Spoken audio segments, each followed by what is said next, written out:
Welcome to Beer Cake. It's a podcast, not about beer, not about cake, but could be. Today it's going to be about music, and with my special guest, Andrew Choi. Actually, do you go by Andrew Choi or do you go by Saint Lennox? Like, Oh, um, like if you were being introduced as a musical artist. Saint Lenox. Yeah, Okay, yes, Saint Lennox. That's your stage name, right? yeah. Yeah, or It was intended as a band name, but it's just me. So it's a band of one. yeah. I mean, there's the saying one man band, so that's totally legit.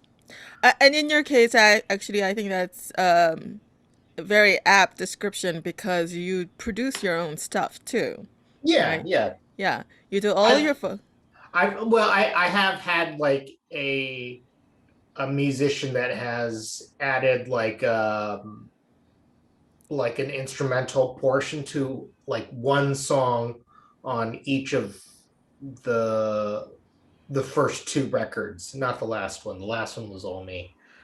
But yeah. Other than that, it's me doing everything. So are you playing all the instruments yourself, or are you using uh, samples?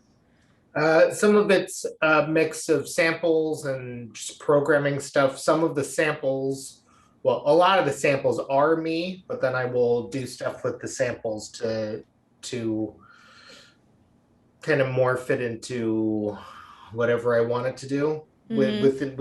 within reason. Um, but yeah, well, it's still me. So sometimes I'll take samples from like out there in the world. I'll get a sample and I'll try and do something with it. But still, mostly just me. Sampling is it's a lot easier for me to sample myself and then have it do something than actually playing it myself because I can play guitar. I'm just not amazing at it. So if I just do like just once and then just copy paste it, that's a lot easier than me like trying to play that 8 times in a row perfectly. So Right. Right. I mean, in my case, I play the guitar. I write my songs on my guitar. But when it comes to recording, I actually hire a guitarist mm, to do that because I can't, do it perfectly, like for yeah, the entire song. Yeah. yeah, no, that requires a lot of practice. I mean, and thank God somebody else has done that. Um, Practice also, like my repertoire on the guitar is very limited. Like I can strum a couple of different styles, pick a couple of different styles, and that's about it.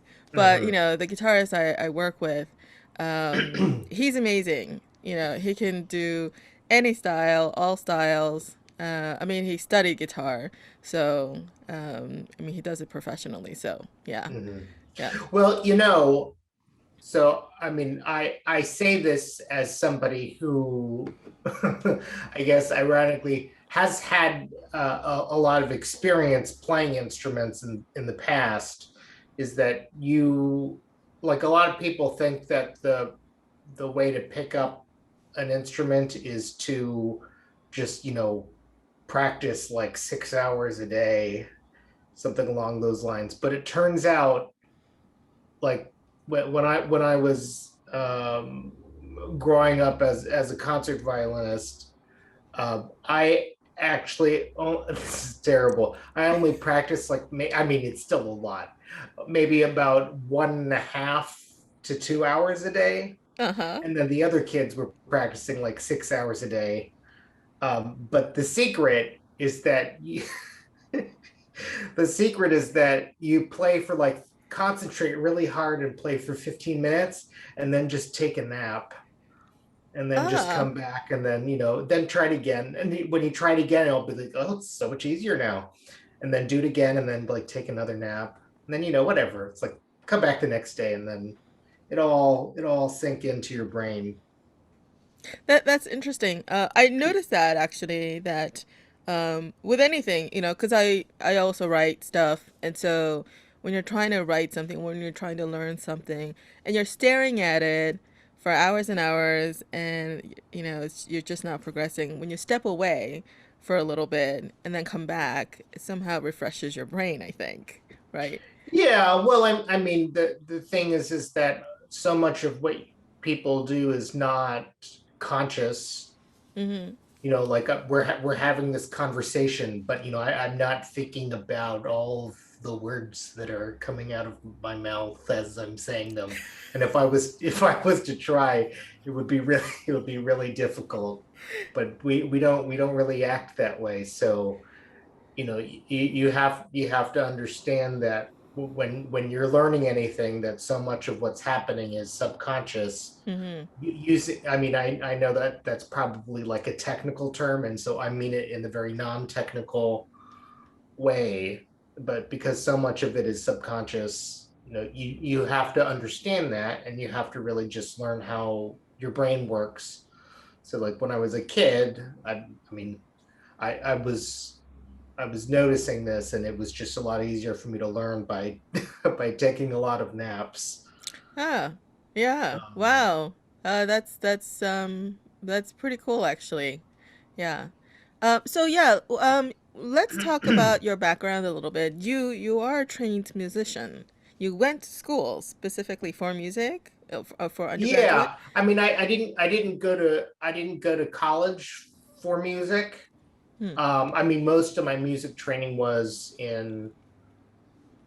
I guess I started playing the violin when I was about 6 and a half. Actually, when you say about and then say 6 and a half, it's so when I was 6 and a half, and then That's okay. I'm not about testing you for about grammar. about 6 years and 3 months and And 20 days. yeah, About there you go. um uh Ballpark.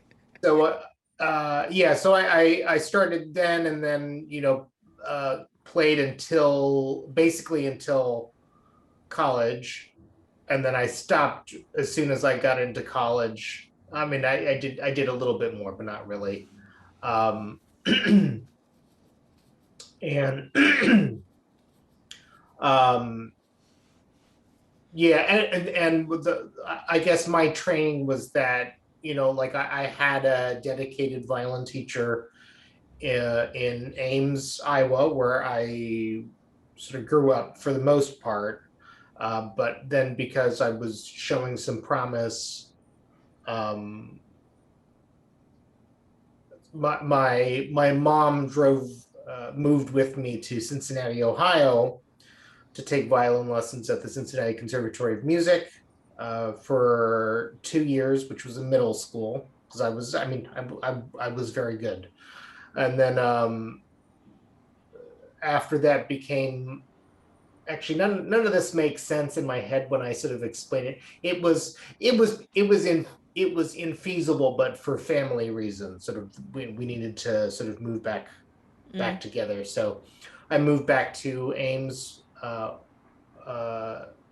to have the family together, and then my freshman year of high school, I uh, so I went to Juilliard on the weekends to go to their pre-college program sort of operates on the weekends.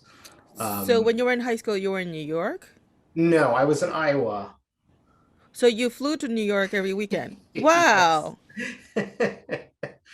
And then that was kind of a drag. Although I got so many frequent flyer miles out of that, but I never used them. I don't think I still have them though. I wish they like accrued interest, and then it like turns out I've got millions of hours, but that's not that's not what happened. So then the next none of this makes any sense. Then the next year, I went to take uh, violin lessons at the Royal Conservatory of Music in Toronto, and then that was interesting. And then I um, came back to Ames, Iowa, and then finished out my high school years. Did strangely did like a number of competitions then, which I won the in sophomore and junior years of high school. Really, just like playing and learning on my own. So with my original teacher Mhm. was there, but then doing that. But but then when I I applied, I applied to college. Um, I got into Princeton, and then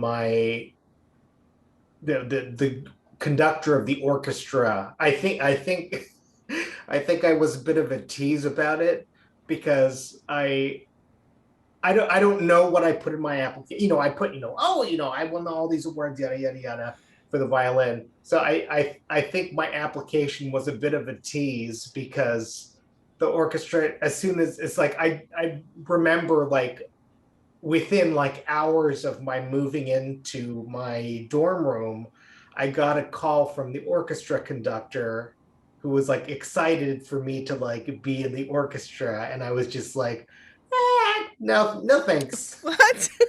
Why? Because I didn't really want to do the violin anymore. It Ah, was just it got me into college I with see. kind. I mean, I didn't lie in my application. I wasn't like, yes, I'm gonna join the orchestra. I don't know how you seductively say that, but that's I think that's what I did with my application. And I was Well, like, no, sorry. that's not as bad as you put it out to be. So I mean, you used what you had, like all of your. I mean, you cited your musical acumen, your the accolades and all that stuff to get into college, which is legitimate. and I Yeah. and I will tell you, I deserved it because Wait, you deserve what? I deserved to get in Oh, okay. because Yeah. here's the thing. Um, None of this makes any sense. Okay, so I was not in the top 20% of my high school class. Okay.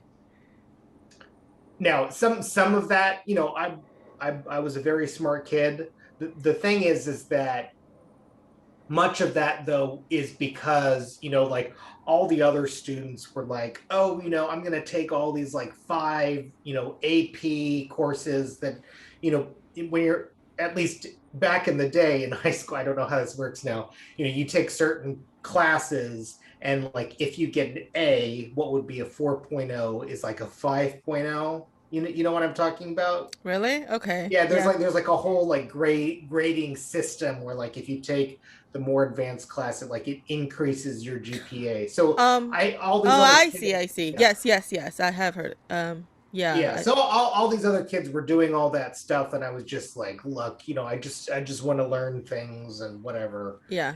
And so I was not even in the top 20% of my class. Got in, um, and then so here's what happened though. So at Princeton, my first year, I was in the bottom 15% of my class at Princeton. I looked this up many years later and was like, oh shit, that's what? It's not good. But I ended up, um, I think I was in the either the top 10 or top 15% of my class by the end of Princeton. So I was like, you know what? And if I hadn't, need that learning curve, which I should blame my high school for, right? That's really their fault. but but you know, without that, I would have been like even higher. But I'm just like, look, I was not necessarily like in the what would be the top expected tier of people graduating from Princeton, but I ended up there, and it's because I did deserve it because I was a good student. Okay. So, so in high school, you chose not to take all these fancy AP classes. Oh, you know what though? Yeah. I will tell you this. There were some AP classes and I take so much offense to this because I consider myself a writer. Like the people have lots of good things to say about my writing, but they they told me, I don't know when this decision was made, but they were like, oh no, you shouldn't be in AP English. You should be in the regular English class because yada yada yada something something something. I think my mom complained. I seem to hear this commonly from high school administrators or teachers, them telling Asian kids, well, oh, you can't be like good at everything. And I'm like, no. Oh, I should have been in the AP English class, but for some reason they like put me in the lower class, which means, of course, as we just explained, means I don't get that extra GPA bump from the class. Right. But Really, yeah. you hear that? I don't, I mean, I'm not exactly all that connected to the education community or anything, or parents for that matter. But Well, yeah, I does think does that happen? You think that happens across the board or where you grew up? I think that happens a lot. I think there's what would you call it? Uh boiling undercurrent of white resentment at seeing a minority do well at things. Hmm. That's a thing. That's a thing. But yeah, no, I seem to remember hearing that, and I seem to remember my mom telling me that. It's weird. Hmm. But um, yeah, no, they had decided that I was not good enough at English. And then eventually I proved myself good enough at English to be in the advanced class. I Yeah. think that was the only AP class that I took. Oh, and I took AP Western Civ. I remember that. But other than that, all the other kids were like, "Oh, I took like AP pottery and AP phys ed, and they got their GPA bumped up." And I was There just like, "That's bullshit." there are such things as AP pottery, or you just No, making it up. I'm Okay. just Yeah. making that up. Yeah. Yeah, Yeah. but they were just like, hey, let me game the system and get as many AP classes to, Yeah. even though I mean, I don't know. I mean, if there are AP classes offered and you want to take them, I don't see a reason why I you don't think they shouldn't. wanted to take them. I think they wanted to game the system. and Well, and yeah. and on top of that, I guess reflecting on my own experience, they had a system of making those AP classes only available to certain people Right. by That's saying, yeah. oh, it's like, oh, you don't, I think you're not good at English for some reason that, I've never met you, but, Yeah, and that would be the unfairness is if they promote AP classes or make AP classes available to only certain types of students and not others, then that's unfair. But if the students themselves they want to take whatever AP classes so that they could get every advantage to going to a college of their choice, by all means. But I think what you're saying is that the administrators they have they make certain opportunities available to certain students and not others. well, and especially if somebody's saying something, and I really do think that the reasons were race oriented. When they say certain things like, oh, he can't be good at everything, then But why not? it's like, um I actually I happen to think of course they let me take the advanced math class.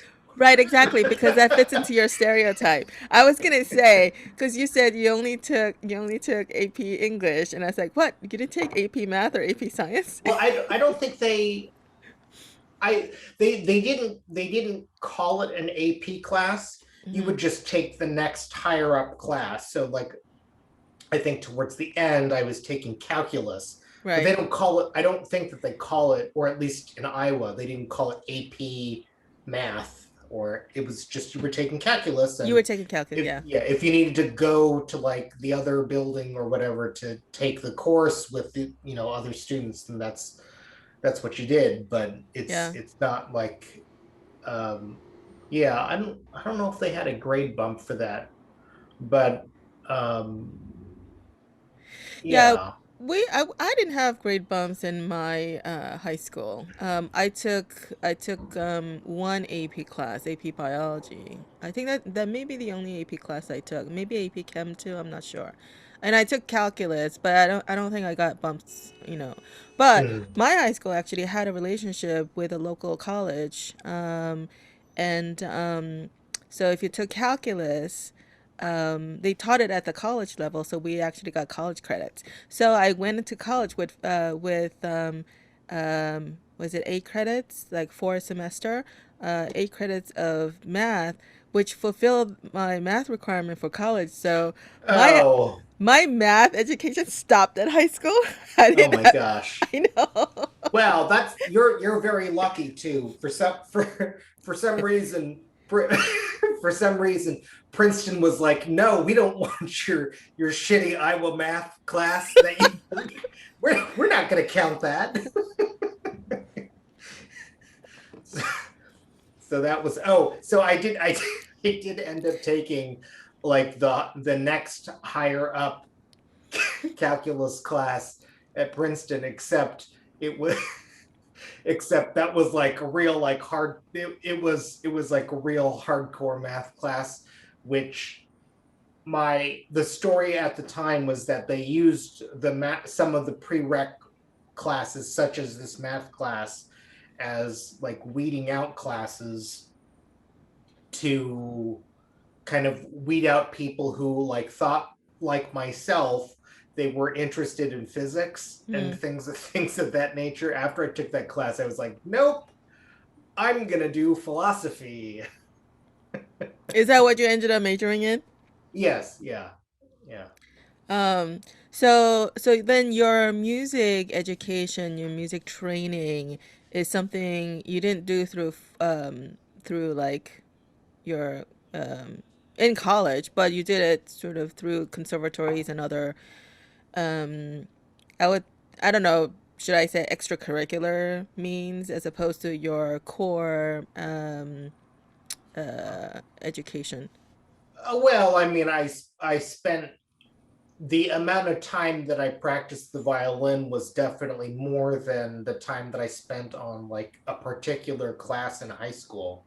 Sure. Yes. But I guess they do call it extracurriculars. Um, Yeah, yeah. which is kind of unfortunate because I mean, yeah, just because you didn't well, it is a formal training and formal education what you Oh yeah, did. no, no, it's Yeah. super formal. Yeah.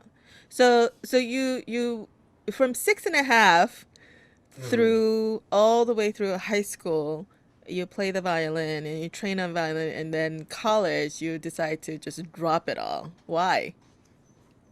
I mean, I think it's when people go to it's that like classic storyline where it's like, oh, I'm gonna go to college now. I'm gonna be like my own person, and I think for me, like I played the violin so much that was really like my identity in high school. That it was like, Hmm. well, now I'm in college, I can kind of do something else and like think about myself as a different person. And I think um, I mean, related to that was I think I knew at the time that becoming like a professional concert violinist wasn't really in it for me either. Well, for a variety of reasons. Um, when I was in high school, there was this competition that I entered and won. It was the American String Teachers Association. They have like a national solo competition sort of every other year, and I won for sort of the pre-college group in the violin. And there was a violinist there who, so a professional violinist named Benny Kim, who was, I think he was in the area. I don't remember how we knew each other, but he, during the competition, like he invited me over.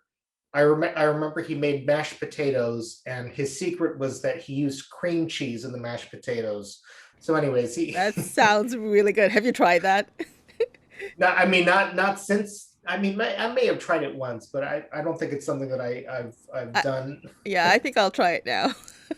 But so but I was talking with him, and I think what I seem to remember is that he was saying that the life of a traveling violinist is pretty tough, and it's difficult to have like a family life if that's something that you want to do. And I remember that very much. And I think since then, maybe it was around that point that I thought, I don't really know. I love playing the violin. Um, I still do now, even though I don't do it very much. But I think ever since that point, I really thought, you know, maybe this isn't what I want to do. But there were a bunch of other things going on at the time as well, like classical music is. If you thought classical music in the 90s was dying, then by God, like look at things now, because uh, I would say that classical music is kind of a joke now. Maybe, Not but there are some classically trained musicians that are making crossovers. so. I think that there must be good classical musicians. Um, it's more that I think the market forces classical musicians to make choices that are not necessarily artistically great. And additionally, I think the press and the music media is not literate with classical music. I saw this Yeah. a few years ago. I saw this one. I don't know if it was from NPR or whatever. They were talking about, oh, here are the best albums coming out this year. So just all like pop, indie, you know, whatever. Like, and then they like, and here at 26 is this classical album. And like I looked at that and I was just like, you know what? Like, don't even put the fucking album in there.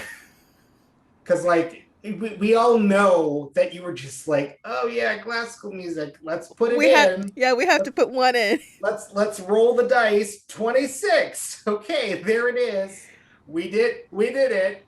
you know I what I think beyond that, like just seeing the way that like classical music is written about, like to me it's a joke. But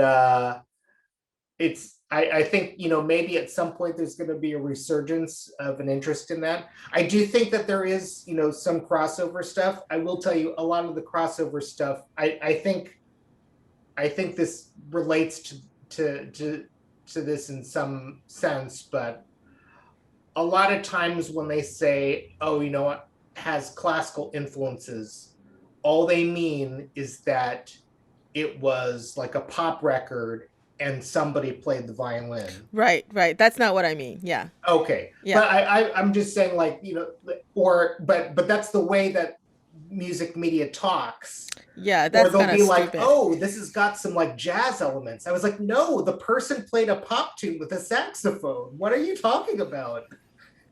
Like, it's not the Well, same thing. well, it is an element of jazz in there. Hey, but I mean, Yeah. like, so much of classical and jazz, like it's not really the instruments. Right, It, right. it's there. A lot of it is about like a phrasing approach, or like an approach for melody writing, or like an approach for chords, but those things are more abstract, which of course is the exact thing that like a lot of music media doesn't latch onto. They Right. don't like, oh, this chord progression sounds like this classical piece. um, they don't they don't really latch onto that at all. There's this one music writer. There was this story about, how many years ago now? I'm guessing like 6 years ago. It was like Sam Smith, and like there was some other song that was like, oh, this song rips off this other song. Do you remember this? No, not really. I mean, there are these stories that come out like every Yeah. few years. They'll be like, oh, this song is like, it, rips off this other song, and all of the articles were like, and it has the same chord progression that was like That's in dumb. the same. It was in the same article that was just reposted. No, but it's even dumber. It's even dumber than you think, Okay. because it wasn't the same chord progression. I was like, is anybody listening to the music? What's that? And it was like in the Los Angeles Times. It was like an AP story. It's like the same chord. I was like, no, it's not. What are you guys talking about? So like anything that gets like slightly more abstract, which requires some more refined hearing, just there's no literacy. There's just goes over their heads, and I'm like, well, that's fine. That's fine. Because listening to music isn't about that. I mean, Well, it's not. It's not only about that. listening as a listener, yeah, I would agree. But if somebody's writing about it, if somebody's critiquing it, it they need to understand. Yeah, well, and I will say too that like it's also like being able to tell the difference. Like it makes a difference to like the emotion or how something feels. Mm-hmm. And it can be the case that somebody listens to something and they miss like an important emotional element, and the reason for that will be because they don't latch on to like a distinction in like the chords that somebody else will be hearing. Somebody Right. else will hear it and they will track it better. Maybe if the other person listens to it long enough, they'll sort of catch on, and that's good. And that's not like it, I'm not saying that the other person's listening to it wrong, but we have ideas like reading comprehension. Somebody can read like a story and be like, oh wait, Yeah, like you know a writer would look at a piece of writing differently than, somebody who's just reading it. Yeah. yeah. Yeah, And that's true for any discipline. yeah, and I think for a lot of music, I think people don't think about that distinction enough, because people have this idea that like, oh well, I heard it, and like it just like went into my brain, and then it's the whole thing is there. So like they don't think about the idea that they could be mistaken about like what they're hearing, Yeah. Yeah. in the way that they can with like reading a book. Yeah. So um, combining this idea of education and music and musical illiteracy, I think I agree with you. I think music is not really taught in school.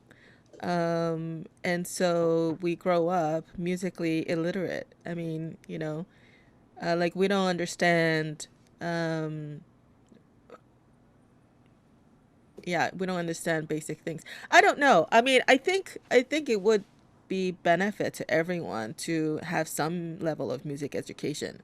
Not that like we need to listen to and parse out like, oh, I hear this chord or that chord or this instrument, that instrument. Because like as a listener, doesn't matter, what the technical aspects of art is. It's really about how it makes you feel. yeah, well, I look, I don't think that the idea is that people need to learn what some people refer to as music theory. Notice my careful phrasing there. Yeah. So it's more about practicing listening to things, talking with other people who listen to it, and like coming to some shared understanding of like what other people are listening to and being able to share in the way that they're hearing the music and vice versa, because people will hear certain things that you don't and vice versa. And Mm-hmm. when you're talking to writers, people will be like, oh well, here's something that you can write with this, here's a piece, let's what's going to come next, oh you could write it this way, oh you could write it this way. So people need to have those conversations. But I think there's this it's like a crippling fear that people have, that they don't want to talk about the specifics about what they're hearing with other people, or they don't. Is that I really? don't know. I don't know. Yeah, Maybe. I definitely think so, because I Okay. will I will talk to talk to other singer songwriters like about their music, and I'll be like, oh, blah blah blah blah blah, and they'll be like, what? I had never even thought about that before. It's like, why? Like, I mean, it's because we haven't been talking about this. That's why. Yeah. I feel like there isn't, as a musician. Well, I don't know.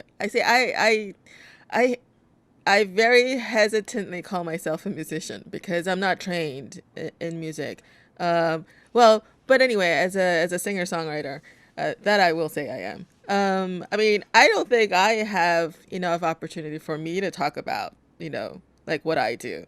I don't know. Maybe because I don't really reach out enough. I'm reaching out to you today Well, so we can talk about it. you But should you should go to open mics, but you should find. I mean, and I'll say, like, even for me, like, it's difficult to find places to talk about what we're listening to, or to talk about writing. mhm. And part of the reason is that I think that people take what they're hearing very personally, like in the same way that when you're writing something, you take it very personally what you're doing. And for somebody to critique that, like, that's a really difficult for For so any many art, people. for any type of art, yeah. For somebody to come in and say, yeah, change this, or this doesn't work, or yeah. And I think what's happened, I mean, and I've noticed this over the last decade more than I think at other times, is there's this idea there's this idea of like relativism. It's like, oh, each person hears things in like a different way, and of course people hear things in a different way. That's not relativism. Trust me, I'm a philosopher, I know. Yeah, yeah, yeah. So, but what's happened is that people take this idea of like relativism, and they don't mean relativism. What they mean is that they don't want what they have to say to be subjected to disagreement or critique or further analysis. So Right. it's really a defense mechanism. It's all psychological. It's a defense mechanism. It's not, it turns out random people listening to music don't have like elevated, lofty philosophical positions about music listening. It turns out they're just defensive. And and they so what happens is, like, I mean, and it will happen when I'm talking to somebody about music. Here's a classic situation. Hmm. Somebody enjoys listening to this song by insert artist. Another person says, oh, I don't like that song. First person gets offended, right? Yeah. Yeah, so that's we we didn't even get into the conversation yet, and somebody got offended, and then they either stop talking, or they just get really really like mean with one another, Yeah. right? And then that's the end. That's what a classic online conversation about music involves. Oh, you're talking about online conversations. That's the worst. Um, Well, but other types of conversations, as as dumb as online conversations are, they are usually smarter than that. Mm, Some people will get, people will have political, I see political disagreements online all the time, mm-hmm. where people will at least get into it a little bit more about like, oh, well, here are some facts that I looked up, or that thought, that's wrong because of X, Y, and Z. They will get into that reasoning and Mm, whatnot. mm. But for music, I rarely see that happen.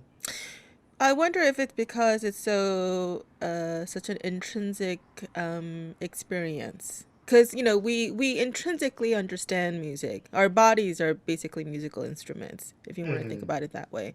And no one has to teach a child music. They'll hear music and they'll either move to it or, bob their heads to it or something. It does affect them, right? They enjoy it or something. And this is like, I think, intrinsic in us Mm-hmm. to enjoy on some level, find it aesthetic. And so, um, I wonder if it's because it's that, and so it feels like it's such a personal thing, personal experience. I don't know. Well, but I mean, I do agree in the sense that when the other person says, they don't even have to say it's bad. They will just say they don't like it. Exactly. The first person will be like, "Oh, How are could you you not saying like it? are you saying that I'm stupid or like a bad person?" Really? Do That's people take it that far? people get really offended. I've had conversation. I've had conversation. Well, I probably went too far and was probably drunk, but Okay. when I've had conversations about music where people have unfriended me. Really? Where it's just like, we're not even talking about each other's music. We're just talking about this other person, who, by the way, sucks. And, and that just. Yeah, I find that strange. One area where I find that kind of behavior really strange is sports, where people are so loyal to their teams that any kind of criticism they take it so personally. Oh yeah, yeah. Yeah, That and is to the something. extreme where they like have bar fights and riots and all kinds of Uh, violence. let me say. So here's what I think the difference is, though, because Yeah. even with sports talk online, people will be like, "Oh, well, I disagree with that because yada yada yada." I think, with political disagreements or like sports disagreements, people will be able to provide reasons. They'll be able to start saying, "Oh, yada yada yada," or yada yada. Here's Mm, some facts. Here's some statistics. Here's my argument about this. They'll get into it in a more productive way.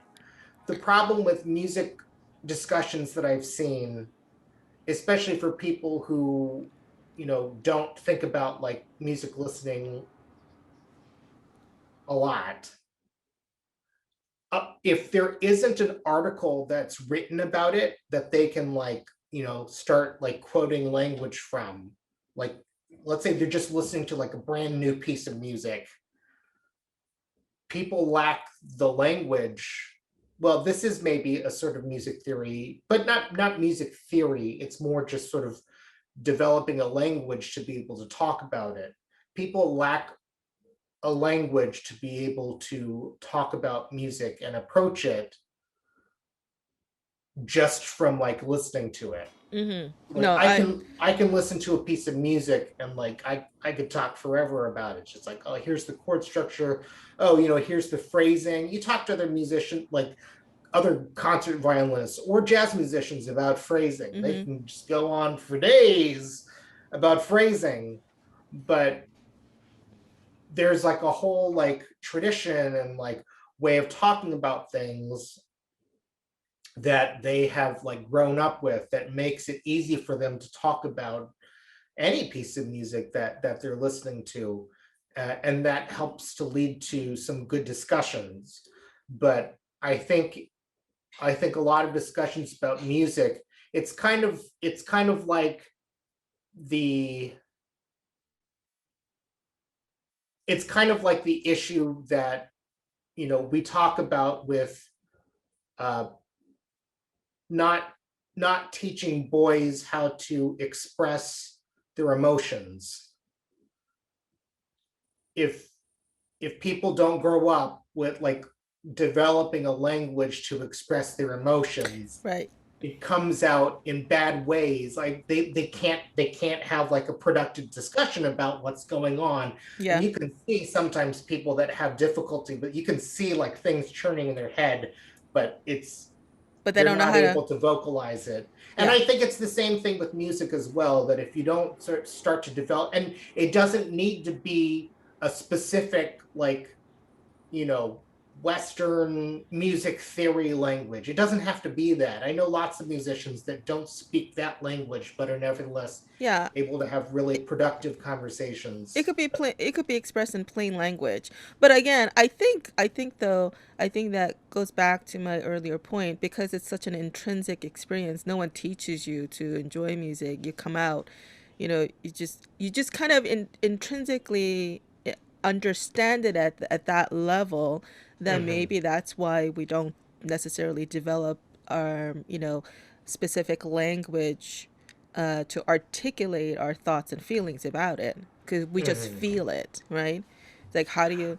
I don't know. Okay. I'm Yeah. just, Yeah. yeah, Well, I mean, but it's the same reason why like emotions can be like people don't come out of the box able to be like, oh, I'm feeling hungry. right. Then that's not you have to like start developing a language and like learn how to triangulate sort of feelings and like words and how does that all work together. Yeah. And I think it is the same thing with music, but I think because you know we don't go through like a there isn't as much music education, where in this case it's not about teaching like a particular theoretical framework or like system of terms.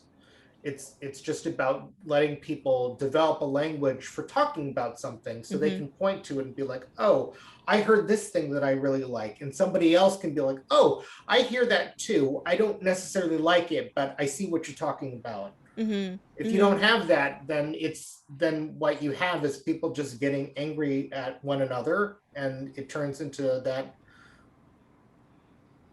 at least that obnoxious discussion that I see play out online. Yeah. And It's it, anyway, it's interesting how music evokes that kind of response though, but not other forms of like art, like paintings or you know. well, Uh, yeah, I mean, paintings. Well, I will say, especially like singer-songwriter music, I think there's a little bit more because there's at least words that people can point to. It's like, right. cow. I don't know what song has cow in it, but you know what I'm talking about. Old MacDonald Especially, had a farm, maybe. he had a cow. Cow. Yeah, Yeah, okay. yeah, yeah. And that so that you get a little bit more, especially if there's no lyrics, then like just all bets are off. Just people are just like completely useless. Nothing to talk about. Paintings, though, they can point to objects and be like, oh, that thing, that cloud there looks like a cow, or it looks like Right. something else, or there's a person. The person's like, oh, he's gonna lunge at that other person, and there's like a dramatic narrative. People can talk about that. Well, there are abstract paintings where people scratch their heads and there's just a blue paint and like I don't But they fucking they know what can that. they can But say blue. yes, that is true. That is true. Yes, that is absolutely true. But you listen to music, and unless you have like, pitch perfect tone, like you hear a note, is that a C or a G? It doesn't matter, right? Mm-hmm. It doesn't matter what note it is, but to be able to talk about what does that note do to you? How does it make you feel? Mm-hmm. Yeah, it is difficult to express. All you can really say on a basic level is I like it or I don't like it, you know? And if I Yes. like it but you don't like it, well, how can you not like it? I like it. There must be something wrong with you. Is that where the conversations go? Yeah. Yeah, no, I think that's well, no, I think that it doesn't go anywhere. Yeah. That's Yeah. like the end. And then, then what will happen is that, and I think it mucks everything up. It's just, people may have something to say if they see an article and they're like, oh, here's what X said about it.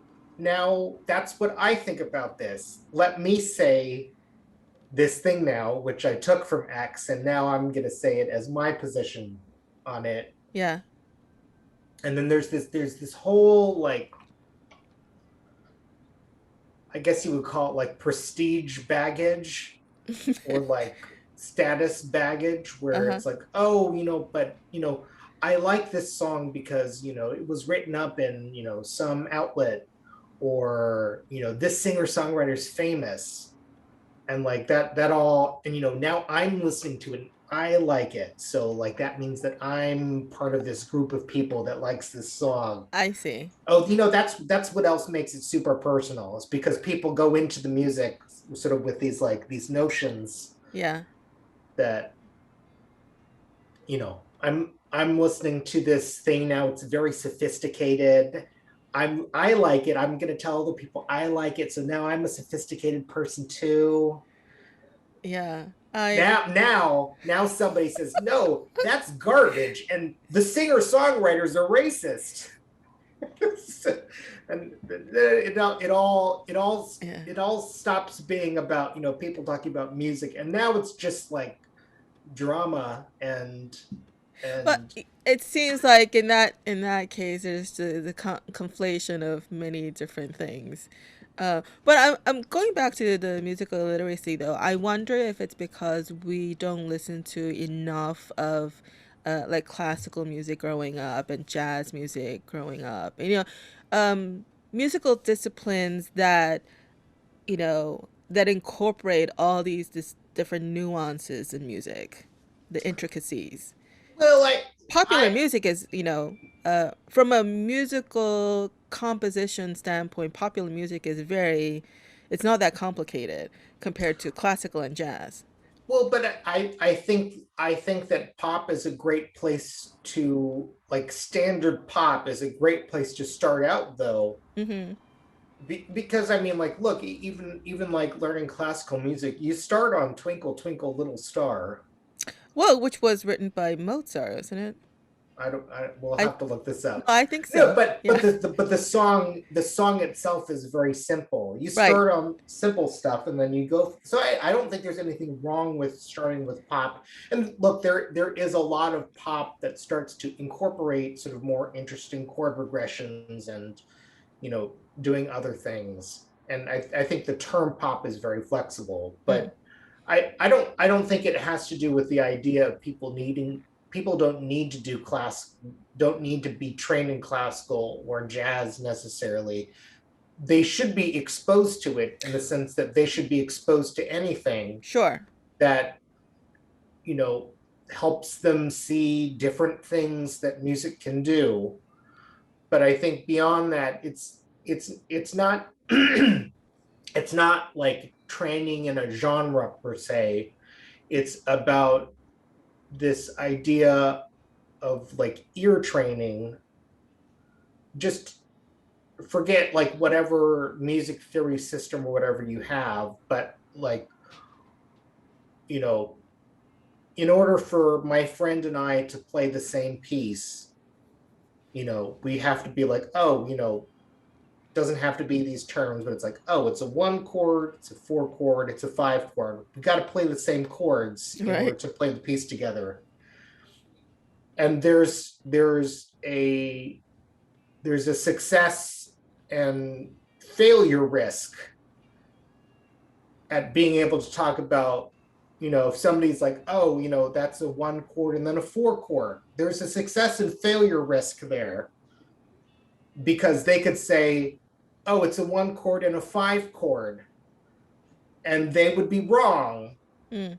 And so now the person's like, oh, that's not a one chord and a five chord. Well, let me listen closer again, and let me hear it and be able to say the correct thing based on what I'm hearing. It's such a simple it's such a simple thing, but like that's like a basic thing that most people who don't do that much training in music, they don't subject themselves to, because they don't want to be wrong about something music related. So Hmm. incidentally, this that one article from like in the LA Times and like these other things, they were like mixing up a 4 and a 5 chord, by the way. Okay. Where it was just like, no, like listen to it, and then like you could be wrong about that, but correct yourself and like listen to it again, and you'll be able, if you like practice at it, you'll be able to identify it, to be like, oh, I heard this, and they'll be like, yeah, you did hear that, good, now we're like speaking the same language and we can start talking about it now. But I think if you don't get to that point, people are stuck in this idea. It's like, oh, what you hear is good for you, what I hear is good for me, like maybe we like different things. That's not a conversation. Yeah. That's just like, okay, That's that's basically saying let's agree to disagree. yeah, A no, and phrase that that, I hate, by the way. yeah. And I think that's the way that a lot of people approach music talk. Let's agree to disagree. So it's like that's the dumbest conversation ever. Yeah. um let's let's agree or disagree. I mean, because let's agree to disagree isn't even a statement about the music. Right. That's just like It's just a we've squared off against one another, and like it's like, no. okay, It's a, I'm good here. You stay there. it's basically a way of telling the other person to shut up. It Yes, really is. has nothing to do with the music. It's not even agreement or disagreement about the music. It's Yeah. just Well, yeah, and we should be able to talk about things without making that sort of value judgment that it's good or not. I mean, but even if it is, even if it is on that level, hey, I like this piece of music because it's good. Okay, what makes it good?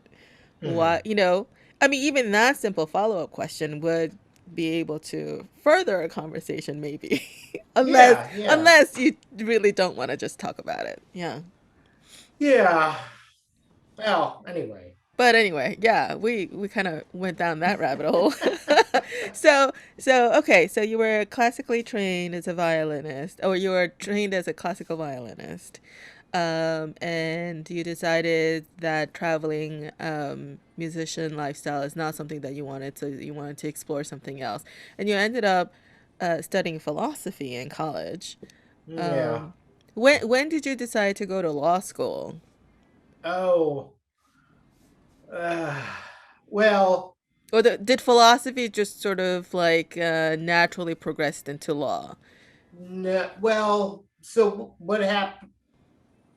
So after I decided to not do physics in college, I decided to do philosophy, and my parent, Wait, I missed that. my my When were you? Wait, I missed just that's something. When were you contemplating physics? just initially, that's the Oh, okay. calculus class was like, oh, I that's see. it. I see. So I was going to do philosophy, and my parent my parents threatened to disown me Of course. if I What are you did gonna do with philosophy. philosophy? Yeah. So, and I said, well, I'm I'm gonna do philosophy, and then we're not gonna speak again ever. Goodbye. And then my parents called me back the next day and said, "We were bluffing. We were bluffing. Just take a few economics classes." So I did finish philosophy.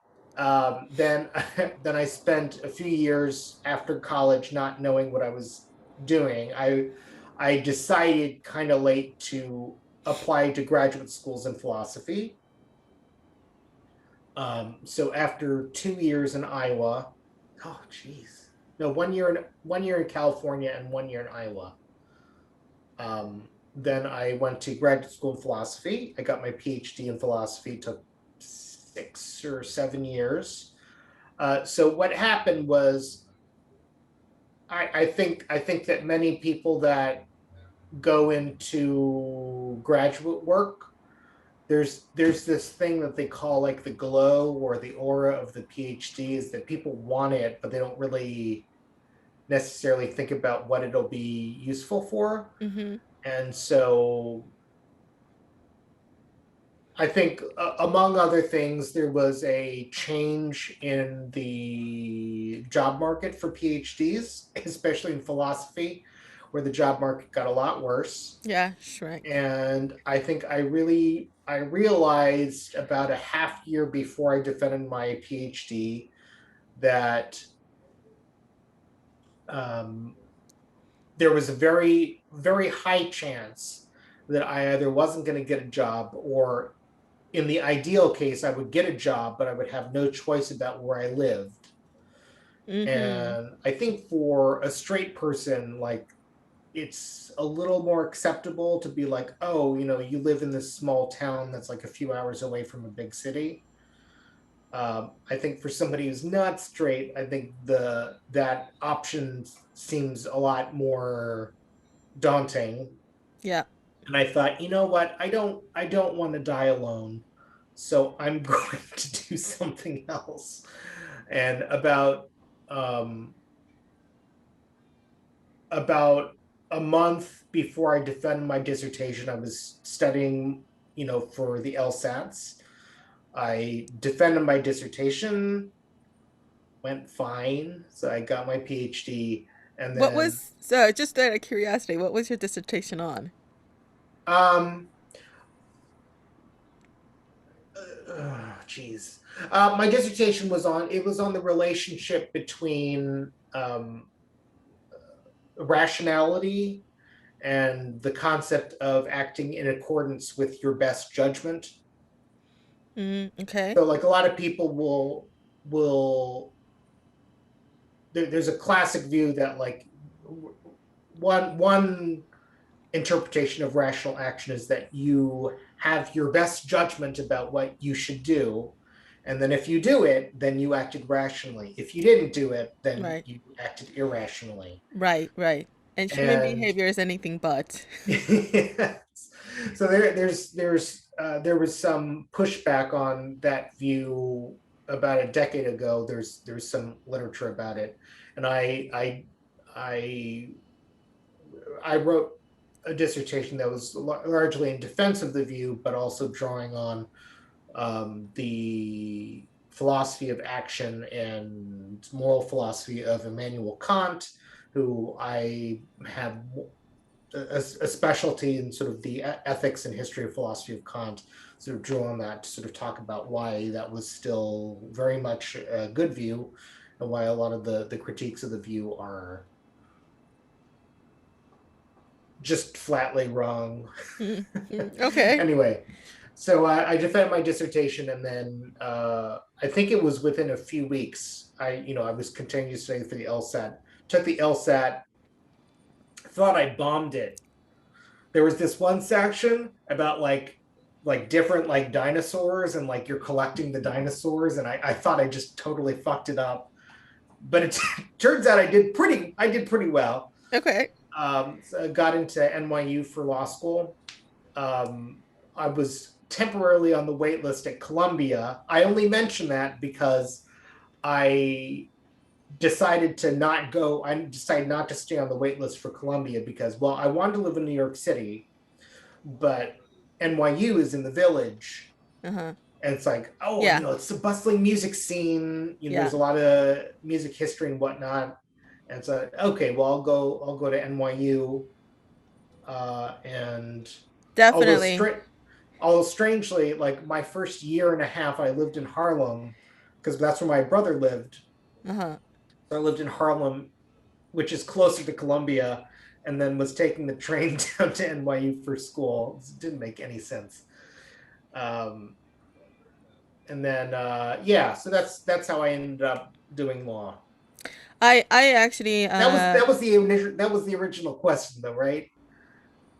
yeah, Yes, yeah. yeah, it was. No, it's okay. It's okay. We could meander about all we want. It just doesn't. Well, I think a lot of times, like, when I start talking, I tell what sounds like what they call the shaggy dog story. except it's not a Shaggy Dog story. Like I'm telling the story, I'm just being very long-winded about it. There's a Yeah. difference. Yeah, but you know what though? At least you do get to the point eventually. No, no, no. I'm being serious about this because there are so many talkers don't actually get to the point. What happens to me sometimes? Sometimes, like I would say, half the times I get to the point. I might go a very circuitous route, but and then about 25% of the time, uh, in the middle of the story, I forget where I was going, what point I was gonna make, and the other 25, I just don't care. Yeah. Well, it's like a math problem Yeah, or computer programming. You've got like your parenthetical. sure. It's like, oh, now here's another sub parenthetical. Oh, here's another sub. You Right. just got to be like, okay, so close the bracket, close the bracket. Okay, close the bracket. Okay, done with the story. and then and then if you don't close all the brackets, it'll come out error. Yes, yes, exactly. But yes, that was my original question. By the way, just incidentally, I actually went to NYU too. I was there for a year and a half. Well, I went for a year, took a year off, went back for one more semester, and I decided I really did not like NYU, and I transferred to one of the CUNY colleges, at Lehman College in the Bronx. Uh, Yeah. Nobody. I don't even know what the my my only. Oh my gosh. I'm going to tell you these things. My only prior exposure to NYU was watching Felicity. And Okay. yeah, remember, she's got like the hair. And then there was Yeah. that one season where she cut the hair. That's all that I remember about that show. The only But thing I know about that show is from the commercials. I never actually watched it. probably for the good. The other thing, this is so embarrassing, but I think it wasn't it wasn't until I think either halfway through my first year at NYU Law, I thought that NYU was a state school because Right, it because of the has the name. word New York in the school name. So I thought, oh, this is a state school. Like I'm a state school kid. Yeah. I was Yeah, like, oh no, no, that's not the case. It's just a dumb private school, whatever. yeah. And I didn't realize that until halfway through the first year, which was a little bit of a letdown. But But yeah, what did you major in at NYU and then sort of switched? well, actually, when I initially went into NYU, because I think at the time you had to, well, you didn't have to absolutely decide on a major until by the end of your sophomore year, but you could go in declaring at least a field of interest or a major of interest. And so when you applied, so when Mm-hmm. I applied with a biology major because that's I studied biology. I went up to AP biology in high school, so I thought, okay, well, since that's been, so I'll do that. But I had no idea as to what I wanted to do. So I went in, and then but you didn't have to actually declare a major until after sophomore year. But I didn't even finish my sophomore year there, so it didn't matter. When Mm-hmm. I went to Lehman, I decided I wanted to. I became really interested in human studies in general. So I took classes in psychology, sociology, linguistics, anthropology, all those things. And Mm-hmm. I eventually ended up with psychology as my major. And I think sociology was my minor, but I also took like linguistics and anthropology classes as well. But uh, all that was sort of moot because I never graduated. So yeah, Uh-huh. I'm a psychology study with no degree. Yeah. Well, it happens. Yeah, well, whatever. Yeah, I mean that's a long story, but yeah, we don't need to Well, get into it. I mean, people both undervalue and overvalue like Degrees? formal education. Yeah. Because like I have no, I mean, I have training in music, but it's classical music. But like I'm pretty darn good pop songwriter. Oh yeah, I would say so. I have all these friends that are like, oh, I went to, what's that one school in Boston? Everybody's like, oh, I Berkeley, went here. Berkeley. Yes, thank you. Yeah. Berkeley. Oh, I'm fancy. Anyway, that's my Berkeley impression, apparently. My producer went to Berkeley actually. Oh, Yeah. No, that's okay. sorry. He's not like that at all. He's not like that at all. I think he grew up. I mean, I'm gonna do a podcast with him in May, but and I'll find out. But I think he grew up in Nashville. I'm not sure.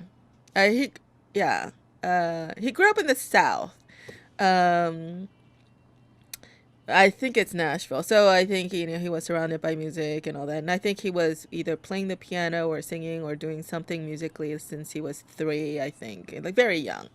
Mhm. Yeah, cuz I think that was his first exposure was like in the church music scene, I think.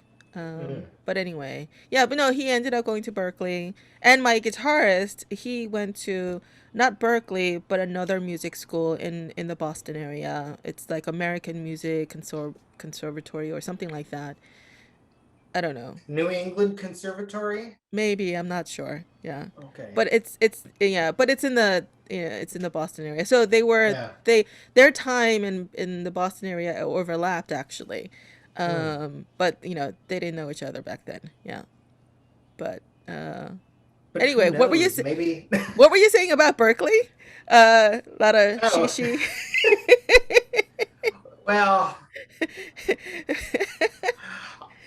what are my thoughts about? I mean, I never went there, so I have nothing Yeah, to say about it. it's I mean, fine. I But will you went to say, Juilliard. yeah. But here's the thing. I think what I find immediately suspicious of I'm gonna Sure. go No, say dive it. into this. What I find immediately suspicious, but I mean it's a good thing in some sense, is there's a lot of focus on the music business aspect. At Berkeley.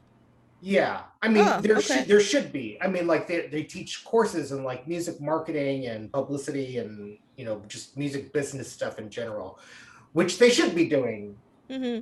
Because like, look, in order to do anything in music, like you got to learn the business, Yeah. and people will end up like working. Like I'm sure there's many graduates of Berkeley who end up like working in the music industry, sort of in a more like business or like sound tech capacity. So somebody might have the idea that you go to a place like that and then like you go in sort of hoping to become like a singer-songwriter or like a pop singer or a pop star or something like that. But many people sort of have other types of jobs in the industry which are hugely valuable and like are fulfill a need that many people you can't I'm going to say is you can't it's very difficult to be good at everything. So you need to, you need to have people that so many singer songwriters that I know have like a crippling fear of like the idea of recording. So you Mm-hmm. got to have people that like learn recording or like learn production, like, and I'm sure they teach all those kinds of things. But this isn't about Berkeley specifically. It's just that I'm always immediately super suspicious of anybody teaching music business. And this isn't Berkeley specific, but I've just run into so many. There's a huge industry of people wanting to sell services to musicians to be like, hey, we're going to make you famous. Here's like Right. some simple things that you need to do to become famous, right? Right. What a couple of thoughts on that. One, not everyone who goes into the music industry is doing it to become famous. Or become, or be the artists, the um the public facing artists. A lot, I Yes. mean, plenty of working musicians are, in the background or in the studio or composing scores for movies or whatnot. And, Or even just doing art privately for themselves as yeah, like a method of expression. sure. Yeah. Yeah. Um, so there's that. And then second, I forget the second point. So this is what happens to me. But anyway, um but on that note though, yeah, you do have actually a lot of opinions about the music industry, and you do voice your opinions on social media a lot, in terms of what's going Yeah, on. well, I And mean, yeah, there are just so many scam artists out there. sure, yeah, It's like, I mean, it really is that simple in the sense that like there's a whole bunch of people who have hopes and dreams. This is really like what it's all about. So many people that have hopes and dreams, and because it's important to them, they're willing to pay lots of money. hmm, And then there's other people who say, well, um, this looks like a tasty market for taking money from people where I have services to give them that have varying levels of success, is what we'll say. Many of them very high rates of failure. And then it gets to a point where I don't know. I just think that there's so many people that find the group of aspiring, public facing musicians and just see that as a delicious, delicious market for taking money from people, and it's unfortunate. Um, but I think related to that, again, what makes me suspicious of people trying to sell, uh, music business services or strategies is I think that not everybody, I mean, and this isn't there's no necessary relation between this and somebody's having like an artistic gift or an artistic product that they have, they're doing things with. But there are many people that don't have a body of work that is really ready for like selling commercially, and yet there are people that are willing to sell them music business services, where I think at a certain point, if you're selling a product to somebody who's not really ready for prime time, that sure, there's an ethical issue. yeah, you're really setting them up to fail. Yeah. Yeah. I mean, just what sort of a different, it's not exactly the same thing, but you remember like Who's Who in America? Maybe So vaguely. like Who's Who in America, I remember it. There's apparently like a few different iterations on this. Who's Who in America was like a thing that I remember in high school. They had like a Who's in America of America's high school students. So here's what it is. Somebody comes to your door and they say, hey, your kid looks like a pretty smart kid. Does he want to be in Who's Who in America high school edition? Hmm. And then the parents will be like, oh yeah, like I love my kid. He's such a genius. And they'll be like, hey, so great. Like in order to get in, like he'll have to pass this test. And the test is like everybody passes the test. It's not actually like a filter.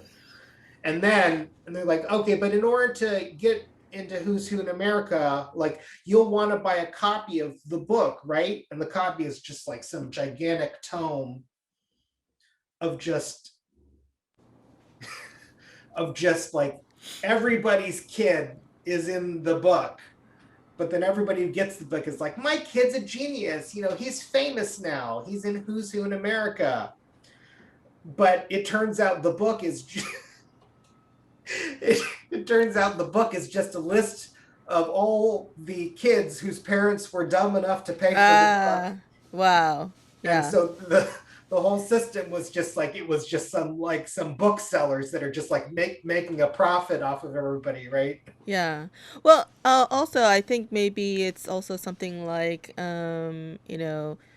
scam modeling agencies, where like, Oh, right? It's like, yeah, hey, you have a pretty face.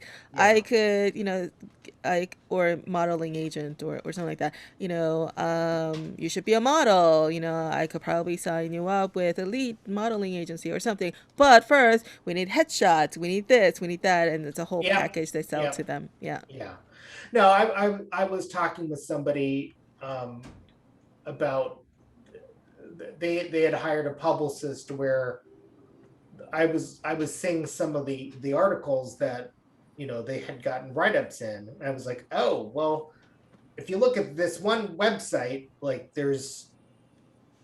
um there's no viewers, and there's nobody reading any of the articles, and like I think in order to comment you have to log into something. Uh huh. And then if you log in, like you see like it's just like an empty shell of a website, and Uh then huh. the administrator kicks you out immediately because they didn't want you to see that That's that funny. it was a fake website with just like it's basically who's who in America except website musician Right. edition, right? So it's just you have these websites. So I was looking at this, is like, oh, like this isn't real publicity. This is just like somebody, I could just generate a website right now and just, Oh, sure. Oh, yeah. it, No, you could do it in 2 seconds. Yeah. and then, with Spotify, there was this whole thing a few months ago where Spotify basically like they delisted like several million songs. Yeah. What was that about? I read your post. So So. what happened? My understanding, I had researched this a lot, but my understanding was what happened was there just is a very high percentage of people that either intentionally or unintentionally use just bots to generate fake plays for Yeah. songs. So, I mean, it's something that I have known has gone on for a while because you can just see it. Like, but Spotify, I don't love what Spotify is doing just in general, but they have a legitimate interest in not, you know, they have to pay a certain amount for a play. They don't want to pay for fake plays Sure. to an artist that didn't actually get real listens. So if they identify tracks that have been botted and generate some huge number of hits, uh, they identify them. Apparently, they were just delisting them, and there was a period in the past few months where there was just like a huge mass delisting, where they were just like all these songs. And I'm sure I have heard of artists getting delisted or like just permanently banned from Spotify because they were just. And when Wow. you think about it, if they get 0.04 cents per play, I can't remember exactly what the, if you're generating enough hits, like doing something like that, like you're, even if you're paying some third party to like generate the hits with bots, you're then taking royalties from Spotify then, and they're just like, hey, we could use this money for other things. Apparently not paying other musicians, but there's a weird thing going on, and you see what interest they have in that. But the thing about it is that there were many musicians that were paying a publicist or something. I mean, and I use the word public, there's so many people working as publicists these days, Sure. but uh there were publicists that were giving the appearance that they were getting an audience for their music, Uh huh. because they would see their Spotify hits go up and be like, oh, my publicist is doing a good job. But it turns out those plays were bots, not actual publicity. Right. So then, But somebody, but that's unbeknownst to the artist who is paying the publicist. yes. Although at a certain point, I think people should know better. But Right. there's many naive people that like they don't really know how a lot of this works, and the publicist is doing something sneaky to try and make it look like they're actually getting some results. And so yeah, that's why I say intentionally or unintentionally. And so that's what led to that. And I know people who had stuff delisted, they were surprised because they didn't know that the Spotify metrics that they were getting were the result of bots, which is, So were the artists warned at all, or it just happened? I think this one happened pretty. I think it was a surprise to people. There may have been like a very short period of warning, but in some ways it's like what's the warning? I don't know. I mean, I know YouTube is also notorious for demodifying content, you know, Oh yeah. content creators for whatever reason, Well, and these rules, guidelines, rules, they change too sometimes without yeah. notice. Well, I think in this case they did give. I don't know to what extent. I think that they did give many people the opportunity to put tracks back onto Spotify, probably with the metrics adjusted. Hmm. Because I think this probably was a pretty common phenomenon where somebody hires, a publicist. They think the publicist is legit. The publicist puts their music on fake websites, Yeah. so they think they're getting reviews. Oh, here, I gotta make sure my battery's okay. They think they're getting reviews. They see their Spotify hits go up, so they think they're getting traffic. It turns out the traffic's not real. So I think this was happening quite a bit. So maybe people at Spotify were like, hey,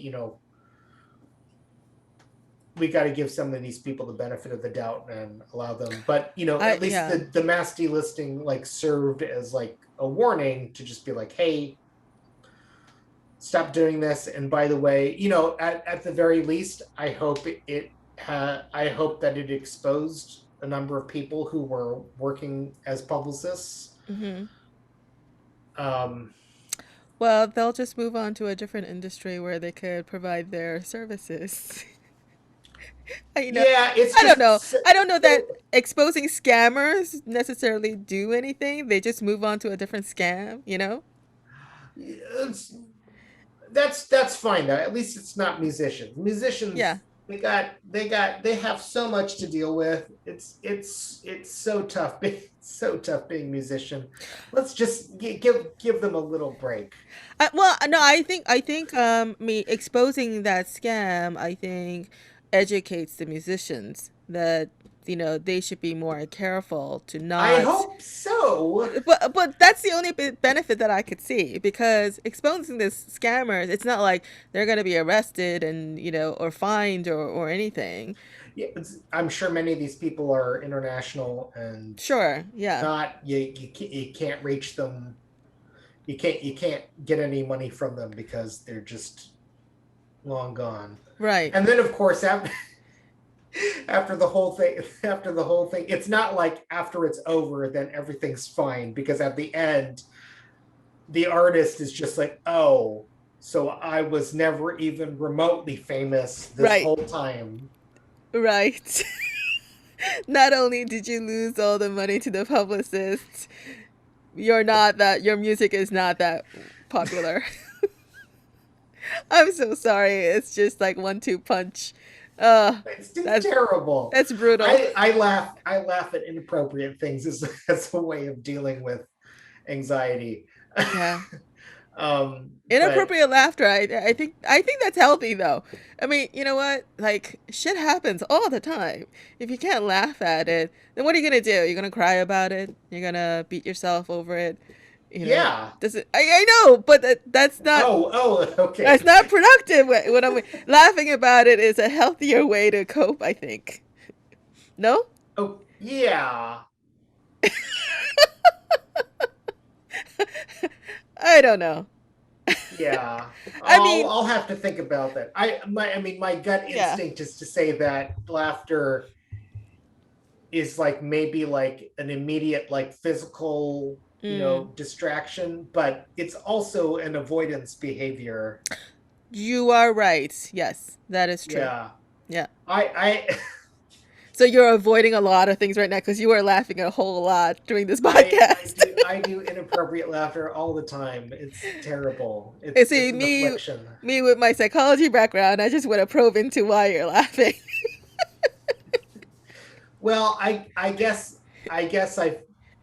I I see situations and I do genuinely find them humorous Yeah.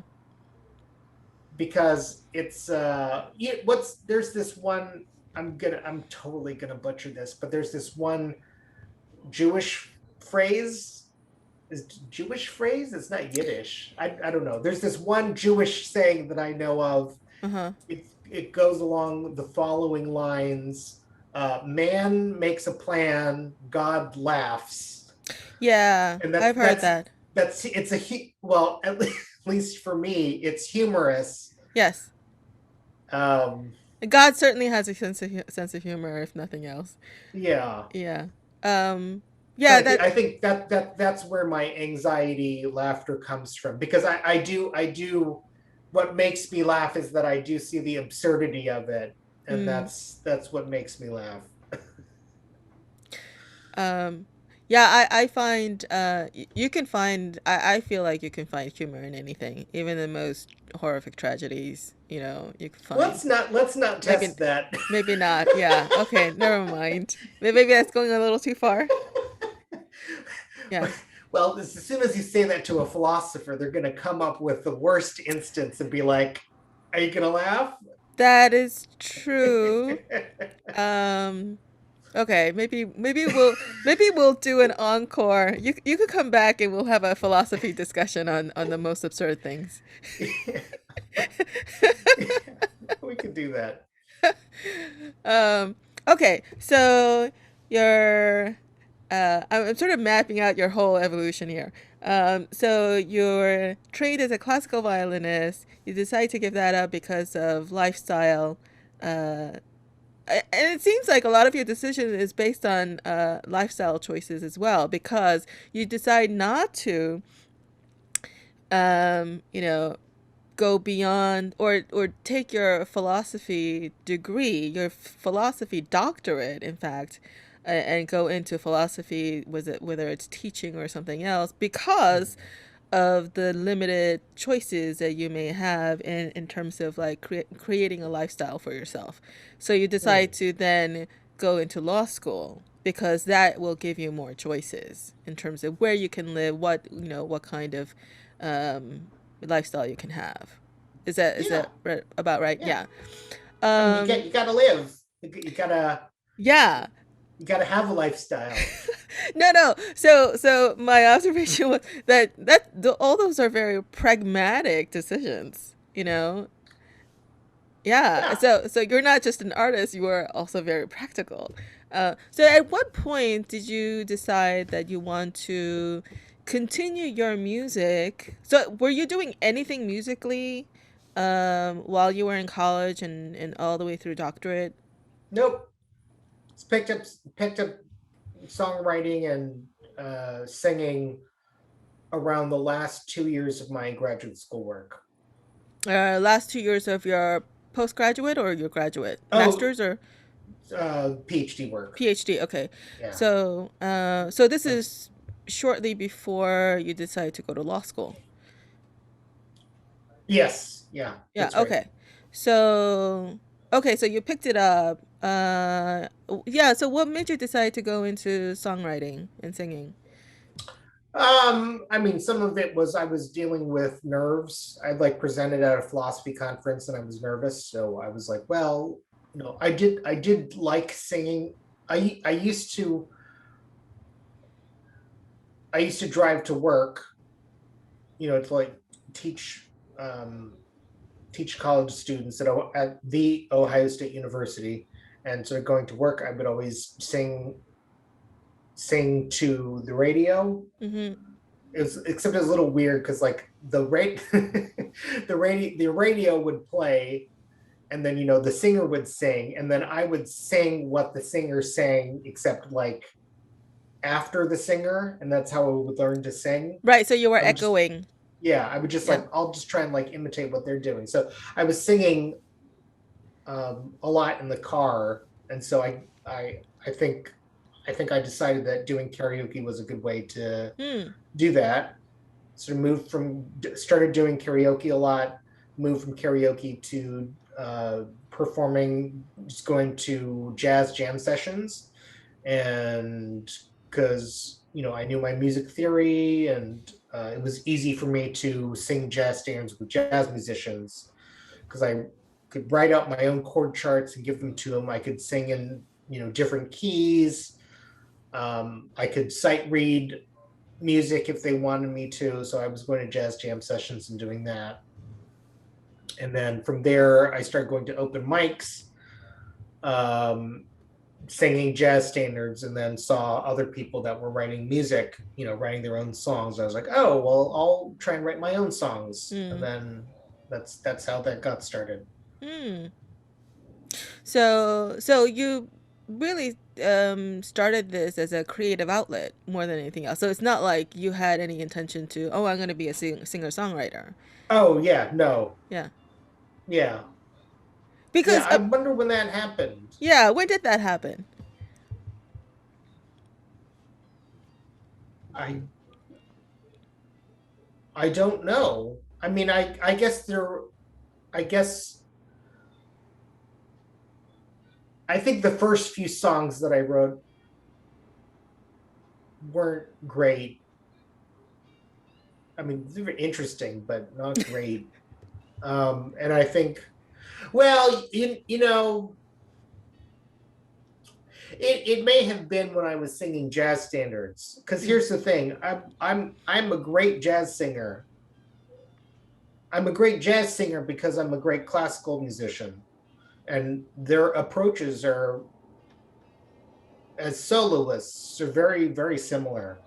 Like you listen to like a very good jazz musician, forget the improvisation part. Sorry, Yes. forgive the note improvisation part, Yes. and turning to phrasing. um the posture of jazz musicians and classical musicians is very similar. So anyway, I had at one time considered, being part of like a small jazz Small jazz band, kind of band, performing at places and singing jazz standards. like in lounges, nightclubs, that sort of thing. Yeah, Yeah. yeah, I had thought about doing that, but nobody would have me. Um, I think, uh, except for Louis Armstrong, I, all the jazz vocalists I know or I've seen or heard were women. there's tons of male jazzes. Yeah. Kurt Elling,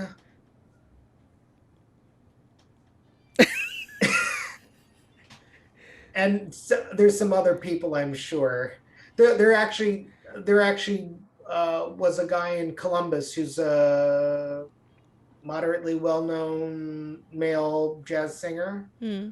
I can't remember Well, his I'm name. sure. Yeah, I'm sure there are. But I think I don't know. I mean, would it be correct to say like the majority of jazz singers they tend to be women than men? I think the women are more popular, I'm guessing. Maybe. Yeah. I don't I don't They know. make good eye candy, certainly. I think to the general audience. I don't know. Somebody commented one time that jazz the jazz music field the audience or jazz fans they tend to be more men than women. I don't know if that's true. Oh. Yeah, I think my guitarist actually said that, Sebastian. I Oh, think okay. I think he said because I was saying something about his audience and he's like, oh, they're mostly dudes, and like, really? Yeah. I mean, I'm gonna have when to ask when him I about when that. I this is terrible. When I think of like going to a party and hearing somebody be like, "Oh yeah, I like jazz." Uh-huh. My prototype, my prototypical image is the person is just this white guy douche that's just like, I like jazz. What are you talking about? I'm just saying that that's usually the person that says I like jazz, like at like a cocktail party. Oh, Just okay. immediate turn off. It's just like, oh my god, this guy. Oh, okay. So people who are really into But jazz, they don't it is go around proclaiming I like jazz at dinner parties. maybe that no, but it's maybe your friend is right that maybe it is mostly guys that are like I going don't. to clubs, and my experience at cocktail parties is um just a manifestation of that. Hmm. And also it turns out they're all assholes. Additionally, what that wasn't implied by his statement, but just I'm adding on my own experience. Some because usually the people who say that, I mean, and I love jazz, like, and it's something that I have uh I mean I have my own experience with it, but in my experience, all the people who bring it up in cocktail parties, it's always a line, and it's always a line. It's just like, I'm cultured. Oh, It's like I see. I see. that's the context. It's like, I'm cultured. It's Yeah, like seeing dating profiles and the person just like, oh, I have very eclectic music tastes. Shut up. but I know, but it can be true because I feel like I have an eclectic taste. Does every it seems like everybody says that, and they all think it's their particular line that's like, oh, I'm the person that has eclectic. I don't know. Well, I don't know. I think I say it because I can't really choose. I would say if I have to choose, I would say it's you know, it's the singer-songwriter genre. Mm-hmm. Which is the genre that you belong to that genre too, I would say. Mm-hmm. You know, I particularly like singer-songwriters. I like singers. I like musicians who write their own stuff. Yeah. I was gonna say the other. I mean, it's been a long time since I've seen dating profiles, but the Um, the other the other funny variation on that was like, I have eclectic music tastes except no rap, or I have eclectic music tastes except no country. I'm just like, uh, There's some good country songs too. There's some good country music. There's some good rap music. Yeah.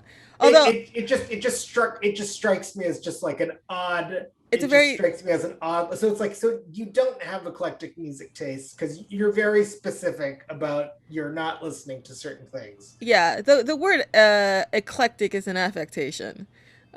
It's Yes, yeah. yes, that's all it is. It's because it makes you sound good. It makes you look Yeah. good, and so you I'm just like I'm slap sure it I'm on. sure they're not like, oh, it's Tuesday. This is noise rock day, right?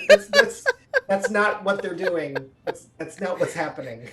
Um, yeah, but there's certainly genres of music that don't particularly like, you know. Hmm. But if it's on the radio, I mean, I'll listen to it, whatever, it's fine. I mean, I jokingly said on a different podcast, like, um, that uh, grunge is not. Oh, we were talking about different decades, and we got to the '90s, and I said, and my guest was commenting how like that's part of our generation, and I'm like, no, I will not claim grunge as part of my generation. My generation ends in the '80s. uh, No, but I was joking. But anyway, yeah. So how do we get into this? How you got started in songwriting, and then somehow it morphed into you saying Jazz. We were jazz. talking about jazz. What was I saying? I don't know. Oh yes, jazz singer. Yes, jazz singer. You Oh said yeah, yeah, nobody. yeah. You wanted to sing in a jazz band. but nobody would have you. And I commented, "Oh, are there male jazz singers? Because all the ones that I know are You female." But know, yeah, I will say that's bullshit too, because sure. I was a good jazz singer and people should have hired me, but I think what happened to jazz is what happened to classical. Which Is is, like people are worried about marketing, oh yes, yes, and yeah. I'm like, look, it's wrong, but I'm not marketable as a jazz singer. You don't have the look. Yeah, the only unnecessary thing about being a jazz singer. Actually, that's true because I think, especially something like jazz, um, you know, It's like if somebody said to you, "Oh, you know, he's got a good voice for the radio." It's like, "Oh, wait, no, the voice is the thing that you need for radio."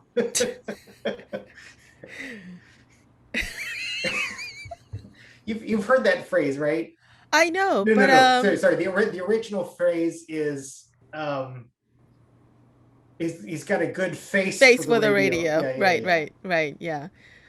Um, yeah, I was gonna say jazz singers and flamenco dancers. Look shouldn't matter. It's really about the art form. Mm-hmm.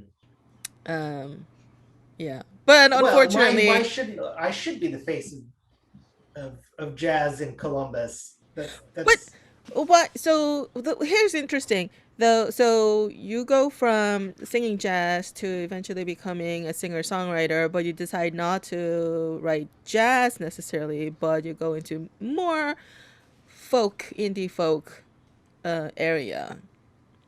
well, some of that is it's really hard to perform a jazz ensemble with Mm. all of the parts improvising at the same time if you're one person. Oh, okay. Oh, so you weren't interested in hiring a band, because you know what, you No, that's you could. expensive. That is true, but that is one way to be the front man in a jazz band is you hire the band Yeah. and they would do it. You know, the other thing too, though, is that I guess I hadn't thought about this, but I guess because I had started singing karaoke and then did jazz jams where other people were doing the music Hmm. for me to do stuff at open mic, I'm not gonna I'm not gonna bring a band with me to perform Sure. at open mic. So the easiest way to do things is, I guess, the way that I started doing them, which was to just write an instrumental, put it onto an MP3 player, and then bring the MP3 player to an open mic and then perform that way. So I guess that ended up being how things turned out. I guess things could have turned out with me hiring a band, but Well, no, I but not definitely not for open mics. That would be, you know, that would actually make you look ridiculous to bring a hired band to an open mic. Yeah. it's happened before. Really? And by the way, it's the same people who say they like jazz at cocktail events. It's like, really? Like you Uh, didn't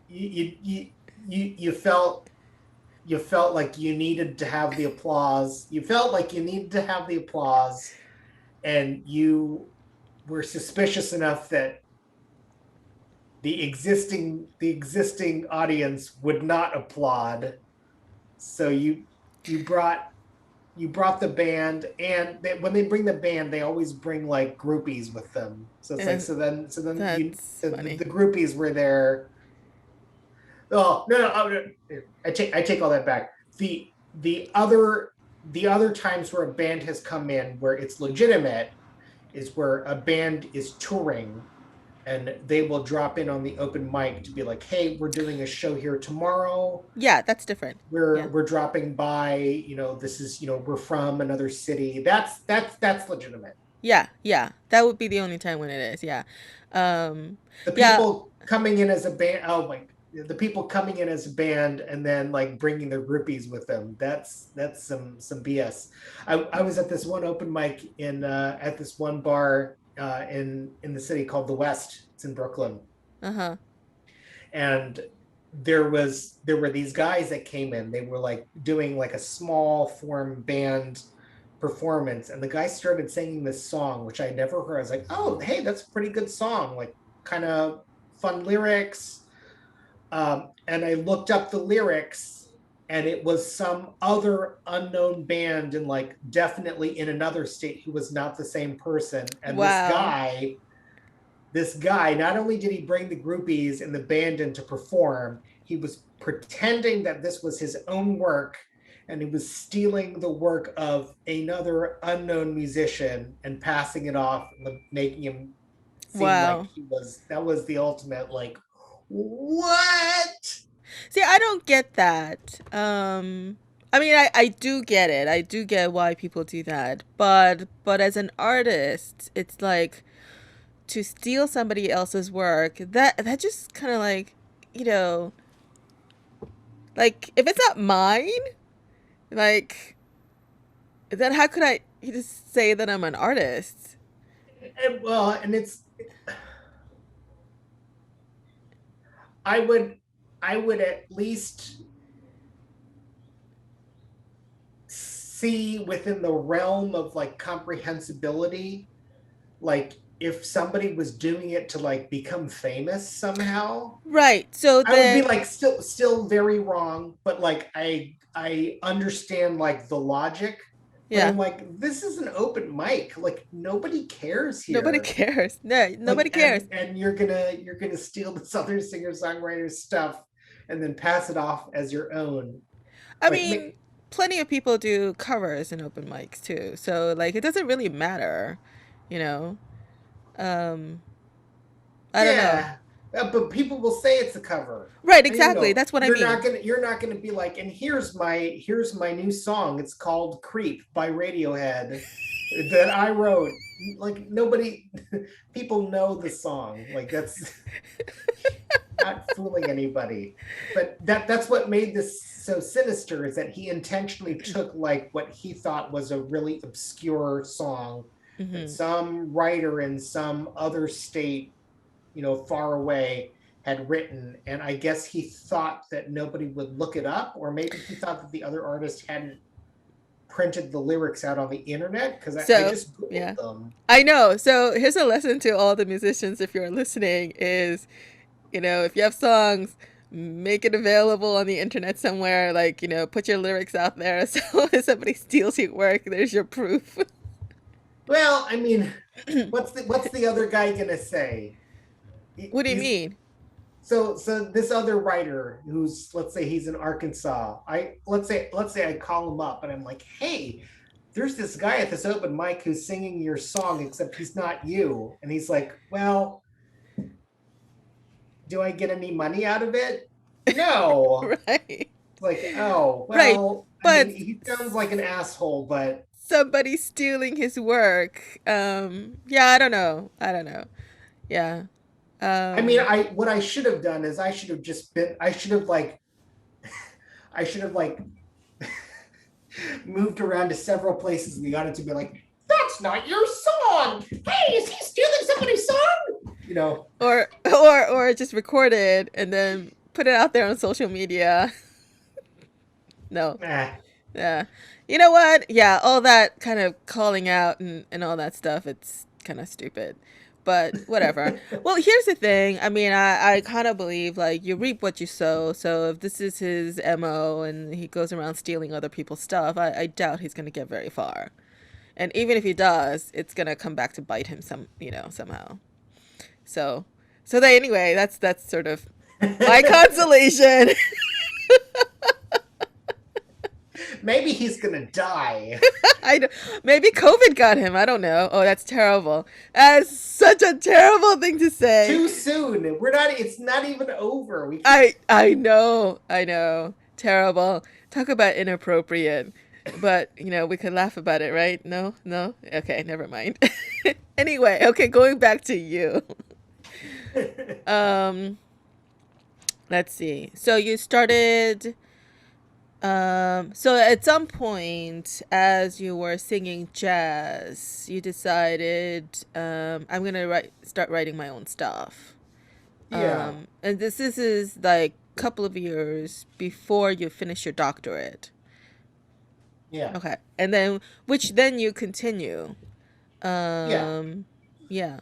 Well, I think at that point, like I had written a number of songs, which I have a few of them, which I've since released, but I think I had gotten enough encouragement from some people, and I think I was writing stuff that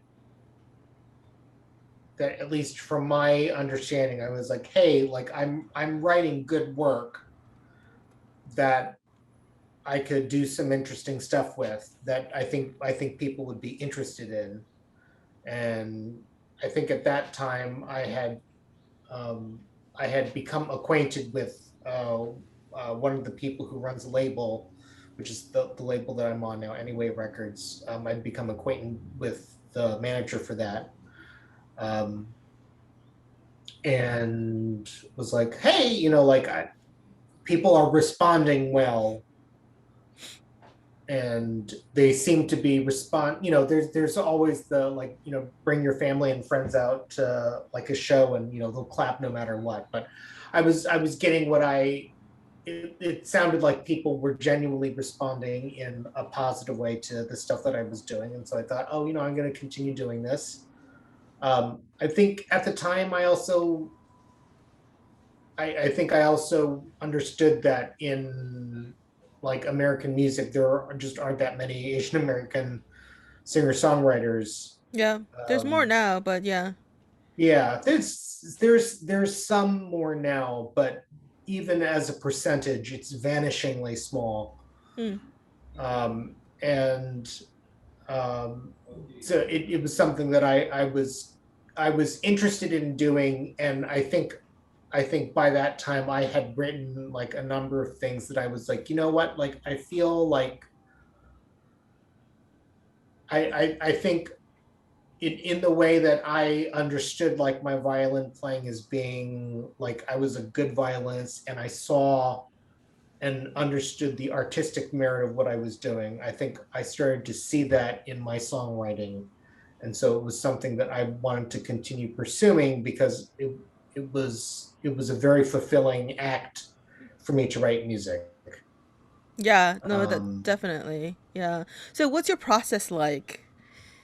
So, do you decide like, okay, I'm gonna write a new album now, or is it that you write a bunch of songs and then you compile them into an album or I I just write a bunch of songs, and then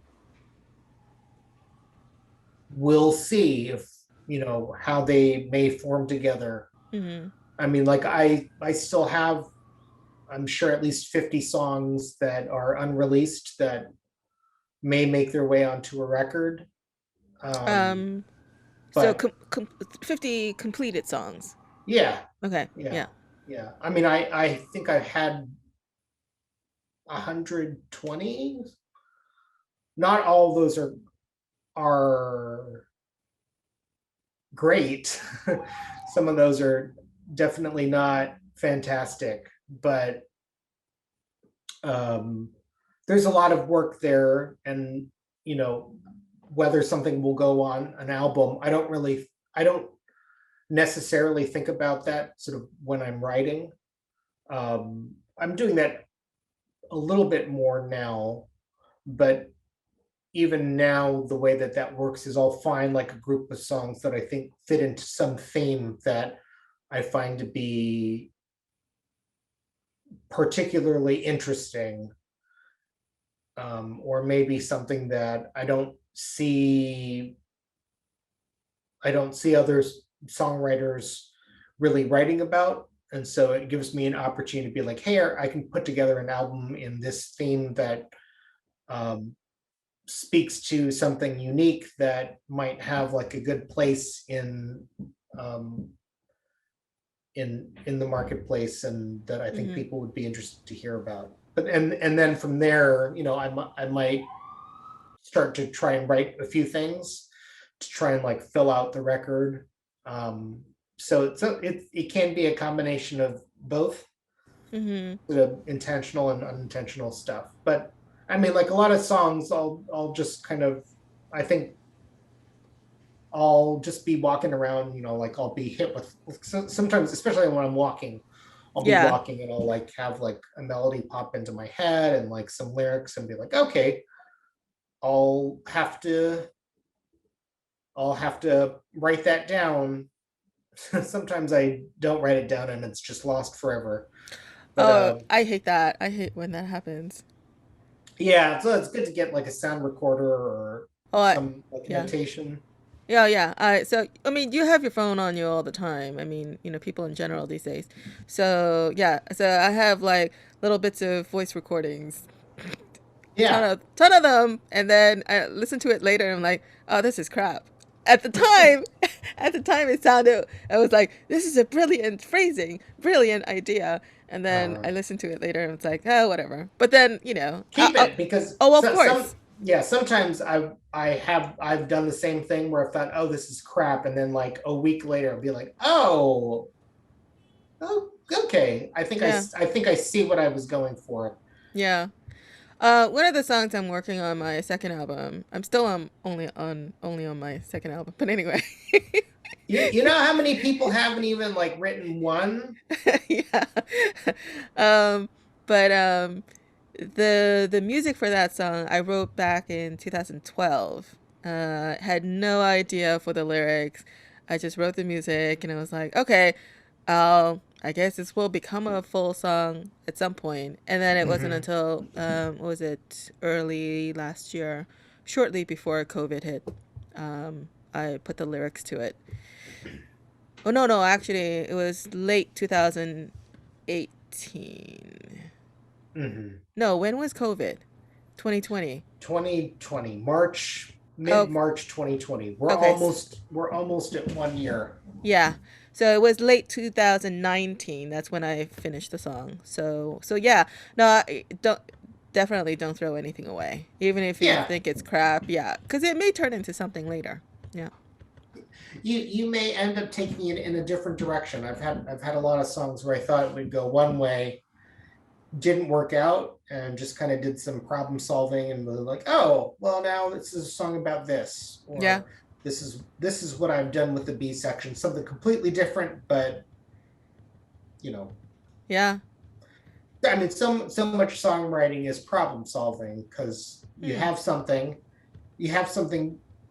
you have one part that sounds nice, and you're like, well, how do I fill out the song? Well, here's one try. Oh, that sucks. What was wrong with it? Well, I didn't like that it was X. It's like, okay, well, here's another thing that's not X. Is that better? It's like, okay, this works, but I still don't like this about it. And then you kind of go through and you figure it out. And sometimes you'll be stuck in a situation where you're like, well, but I could do X, which would be good to kind of fill out the song, or I could do Y. And now I don't know which one I want to do because they both seem like they have some advantages and disadvantages. And so you have to make choices. And then that's How much of that process do you think, in your case, is more on the technical merits as opposed to sort of like the emotion part of it? oh, it's all the emotions part. I don't really, I mean, there isn't really like a technical.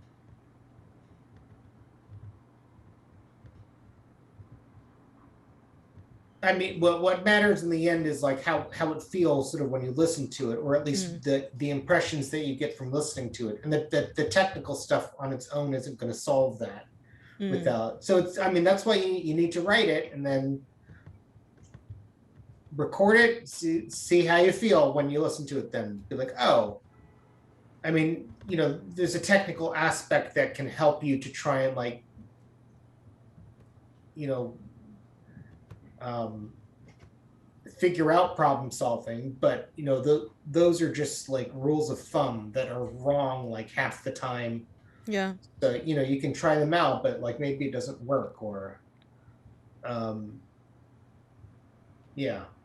Yeah, well, because I'm not trained, I don't really know music theory and stuff, and so like sometimes, so all of my songwriting, music writing, is intuitive.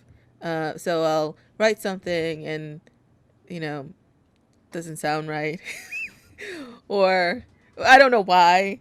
Or it sounds fine to me, and then I'll take it to Jody, my producer, and he'll be like, "Oh, that's an interesting phrasing," because he's trained and he's looking at it from a trained point of view, and like, I that's an unusual phrasing, but it somehow works, you know. Mhm. Um, and so I actually like it when that happens. Yeah, because it makes the song have idiosyncratic elements to it. Yeah.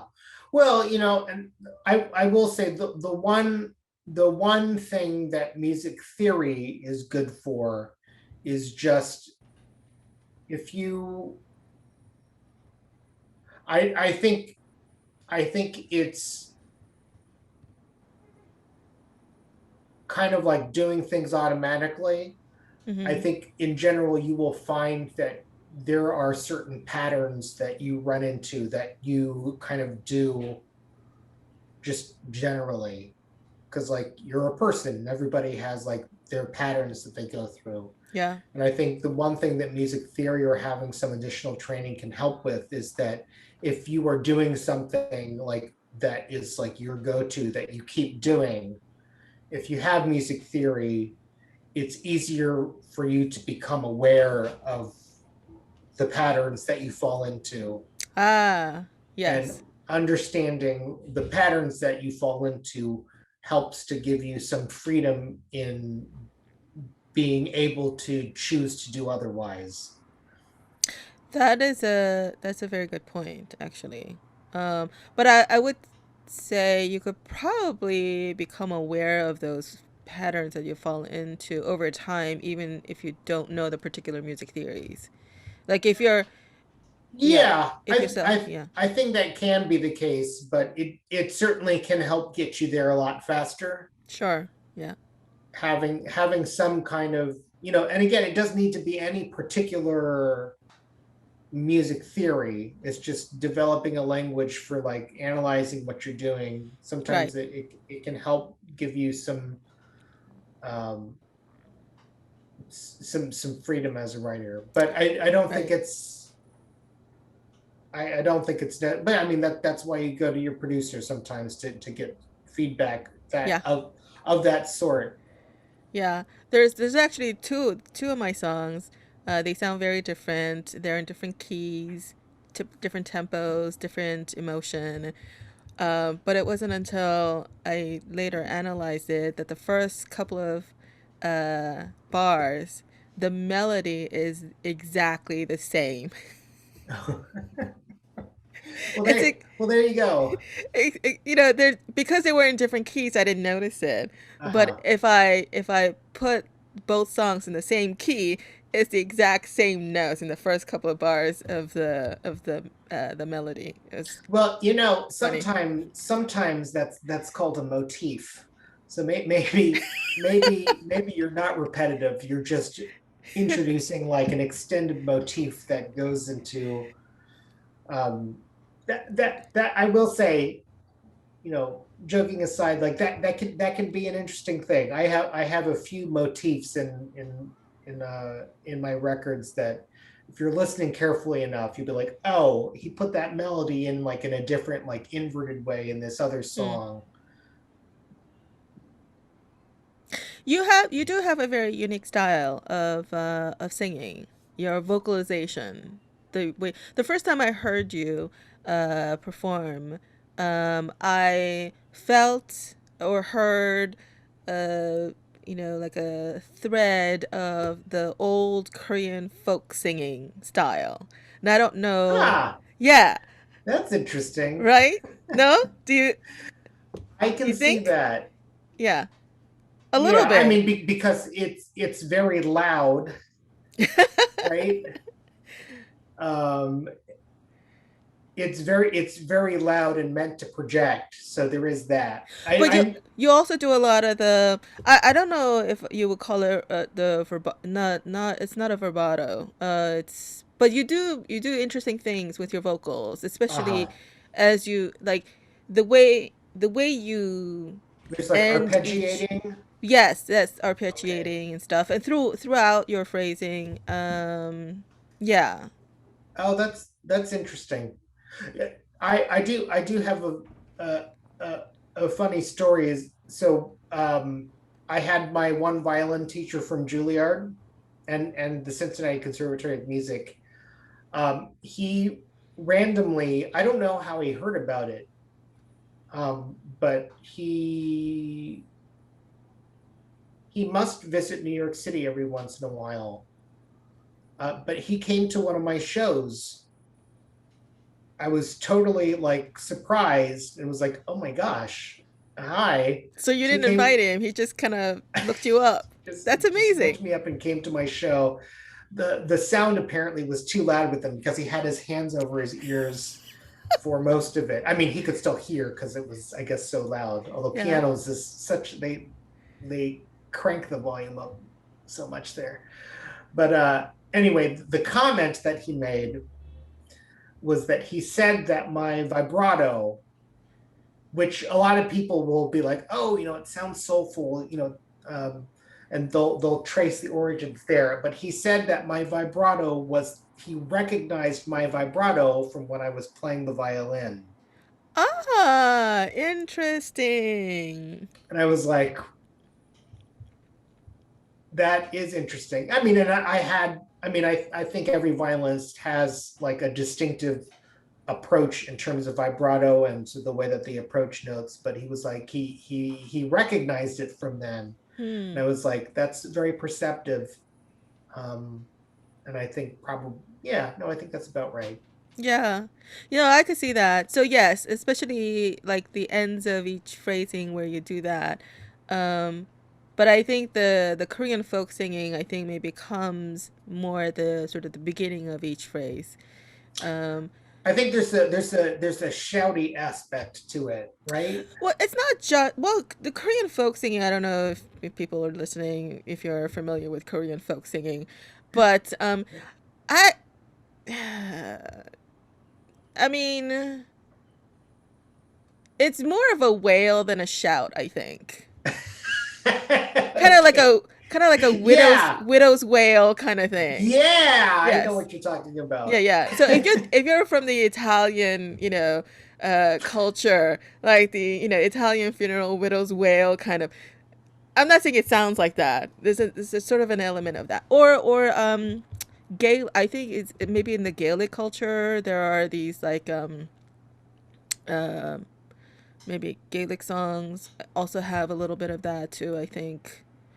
Well, Um, a lot of those songs, like it's people expressing something their storytelling and yeah. expressing something, even if it's not personally about themselves, they're presenting it as like in the first person.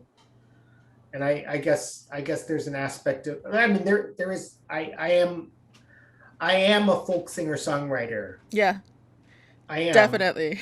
And so I can see it fitting within that.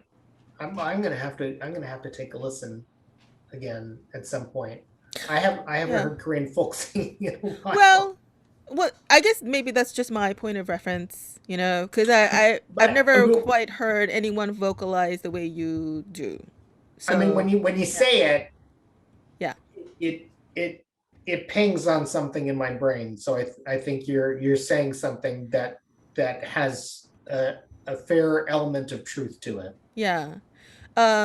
Well, I mean, you're Korean, by Yes, ethnicity. Were you born here in the U.S.? yes. I was Okay, born in so Missouri. Wow, okay, American-born Korean. So, how much of Korean culture were you exposed to growing up? Uh, Because Missouri and Iowa, these are not the kind of places where it's like, full of well, Korean. but they were college towns, and that's where some Korean people in the Midwest Mm, tend to be okay. around. So college towns and Korean churches. So I mean, I would say a medium amount. Yeah. Like many kids in the Midwest, their parents will send them to like a Korean school over the summer, where you hang out with other Korean kids, learn Korean, and eat Korean food, Mm-hmm. and probably go to Korean church. Mm-hmm. And I think that's about it. But then, Yeah. like my mom cooked Korean food regularly, so like I understand my sense of Korean taste in food from my mom's cooking. And in fact, I went. I can't remember the name of it. Was it called White Tiger? There's a Korean restaurant in Brooklyn that I went to where they had this one dish. It was like a non-spicy, tteokbokki, right? Yeah, tteokbokki, yeah. So this like a non-spicy version of it, but it had the cylinder rice cakes Yeah. with some other stuff, and and like my understanding of like Korean, especially like Korean mom cooking, is that like you'll cook vegetables, but like I think a very American style of cooking is that like you want to sear and brown everything and like develop like a Right. fond. But when I had there were like some onions and like some vegetables in that dish where it's like they didn't brown them, they cooked them, and they still had like A crunch. a crunch, and kind of just like there was a juiciness to it that was Mm. like, and it wasn't browned in that typical like American way that I was like, oh yeah, I I remember that.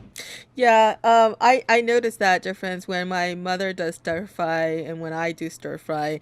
I tend to brown things so you don't end up with like, very soupy stir fry. She Yeah. doesn't. So, yeah. Um, okay, so I guess but so it's the Korean culture though that's expressed by Korean immigrants. So it's not like you were um like exposed to a lot of Korean culture. Like, did you come in contact with like recent immigrants a lot, or were other Koreans that you grew up with are similar to you, where they grew up here basically? uh I would say grew up here because I think many of the other Korean kids that I knew, yeah, our parents went to like Korean church, or they were people who worked in like a university setting. Mm, So like they would have kids who I knew. Um, yeah, not. I don't think. I mean, it's very specific because like people don't really travel to the Midwest like unless it's for certain reasons. right, And so like for many Korean people, like they go to a place in the Midwest because they're like, oh, I'm gonna teach there. right. Or so like my dad ended up there because he was doing teaching economics, and that's how he ended up. And I think many of the people will go to graduate school or sort of go to school there, and that's how they end up there. So you end up with people who are there for particular types of reasons, Mm-hmm. not just, no, nobody who is from a foreign country is going to say, I am going to move to the middle of the Midwest for no reason, for the absence of Quality of fun life. fun things going on. Raise a family, quiet, nice, quiet prairie life. No, Yeah. I don't know. I don't know. I've only lived in New York. Well, in the U.S. I was born in Korea. But in the U.S. I've only lived in New York, so I don't really. I visited plenty of places, uh but yeah. I mean, I can see well, but even then, like I don't think it's gonna leap to mind to like go to the middle of Iowa. Sure. Yeah, I That totally that's get it. it's very random. Yeah. I mean, not that like, look, I could see like if I started a family sometime down the line. Um, sorry, I don't know what's happening with. If I start a family sometime down the line, like having that be a place to raise kids, I think that would be Mm. a good thing. Yeah, I don't know. Um, Um, but not to hang out. Like I went. I, I enjoyed Ames, Iowa as like a great place growing up. I mean, but then I was a kid, right, right. and I thought, oh, there's plenty of fun things to do. Like, you can go to a coffee shop, or Yeah. like maybe like after school you can hang out at the Taco Bell. But that's not a thing anymore. I went back and I was like, oh my God, like I could not live here. It would be difficult. Um, so well, I was particularly interested in the Korean culture around you because a lot of your songs make references to Korean culture in some way, I think. Actually, I think one of your albums is called something like that, right? 10 Korean hymns or something. 10 hymns from my American Gothic, but it does have a number of songs that center around Korea. Right. I mean, and I think that record has more. That one is more thematically about Korea. The other ones aren't as much, but there will still be little bits and pieces that end up just as a matter of just as a matter of um, just me talking about myself. It will end up there. I'm Yeah. not gonna intentionally try and keep it out, Right. and I'm not gonna. I have a record where it was intentionally part of a lot of the the songs, but if I'm not intentionally putting it in, I'm not going to intentionally keep it out, and so some of it's naturally going to sort of seep through. Hmm. Have you visited Korea? Not since 1988. But you have. Yeah. For how long? I think it was about a month. 1988. That was during the Olympics? Yes, we actually went the month before the Olympics, and then we came back home, and then we we watched the Olympics on TV. And I mean, I guess it would have been a lot more expensive to go the That's next right. month. Yeah, I was gonna say. Yeah, yeah. Yeah, actually, I was, so we left, my family, we left Korea when I was 8, and, all the other members of my family, they've gone back to visit. I'm the only Mhm. one who still haven't not gone back yet. It's been 45 years. Oh well, I mean, you've Yeah. been there, so I mean, I Well, I I think was I born will. there. Yeah. I think I will probably go back at some time, but I Mm. just don't like. I just have a lot of things going on. Right, exactly. Yeah, yeah. it's Um, not it's not really like an immediate priority. I'm assuming, like the sun, like it will be there tomorrow, so it's no reason for me to try and uh take care of that now. um, I was gonna say, so in terms of subject matters in your songs, Mhm. um, I guess the way I hear your songs, it feels like each song is like a little vignette. Uh, they're like little stories. Um, like different from I think my style. I didn't realize this, but Jody, my producer, when we were working on the first album, he recognized that, oh, your songs are more like conversations. And once he said that, I'm like, yeah, I guess they are. Like I'm talking to someone. Mhm. And sometimes that someone is myself, but but I'm usually talking to, and I think that's part of my writing process too. I think as I'm writing it, I'm thinking about someone, or as if I'm talking to them, and I think that's how it comes across. But I think in your case, I think they are stories. Like each song is a story in itself. There's a lot in there actually. Um, I Yeah. think, yeah, and some of it, I think,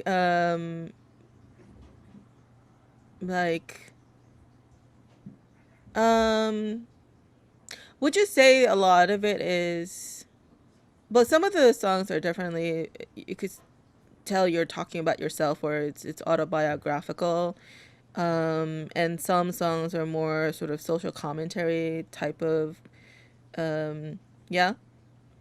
Well, I think even then, I think they're all autobiographical. Mm. Some of them, I think they're less obviously autobiographical, but I think I'm trying to think of any social commentary ones that are um Well, like the song that you shared. Actually, let's listen to that. This is probably a good time to segue. Yeah. So you sent me a link. Um, Share sound.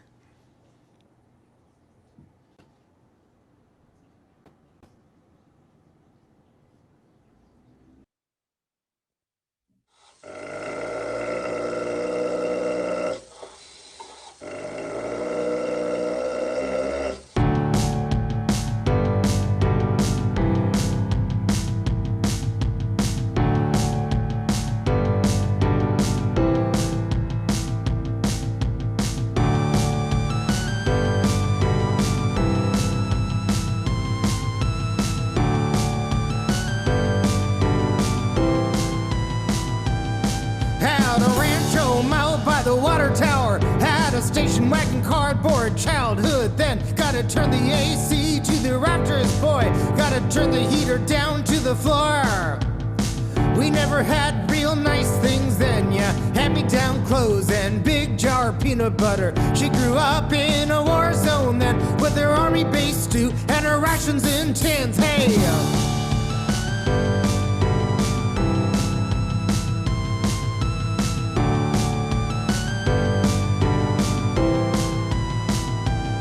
You got your Christmas shopping at the discount store, and imagination birthday, a holiday. You gotta study every day, maybe be a doctor. Gotta bring home the bacon to your wife.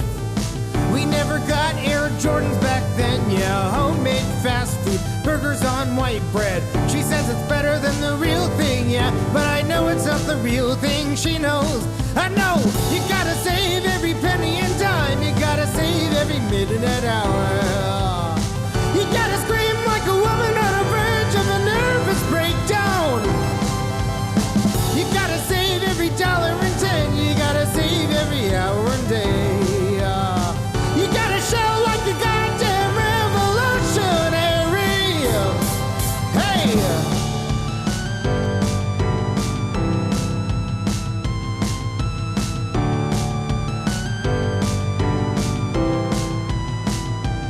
Hey, put on a sweater in February and take it all off in the summer.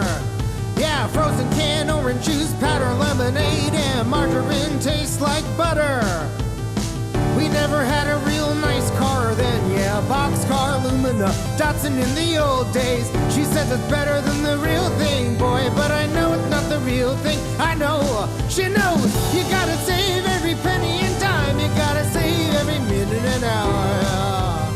You gotta run like he's gonna beat the shit right out of you.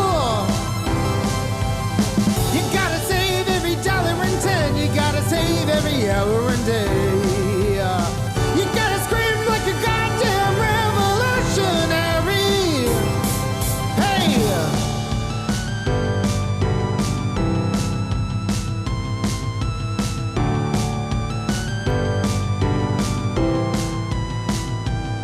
He's got a budget of whiskey and a bulk supplier. Got a houndstooth suit at the factory store. Got the display model at the supermart.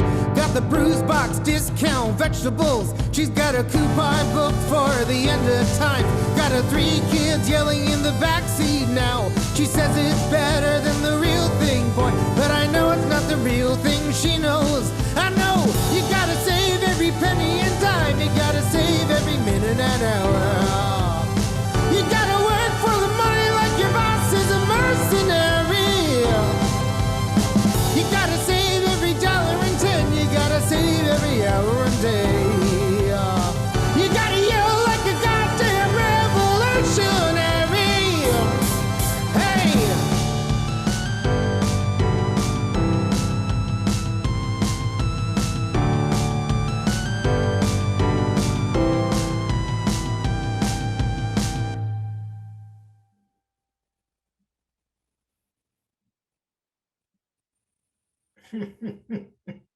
I'm on mute. Okay.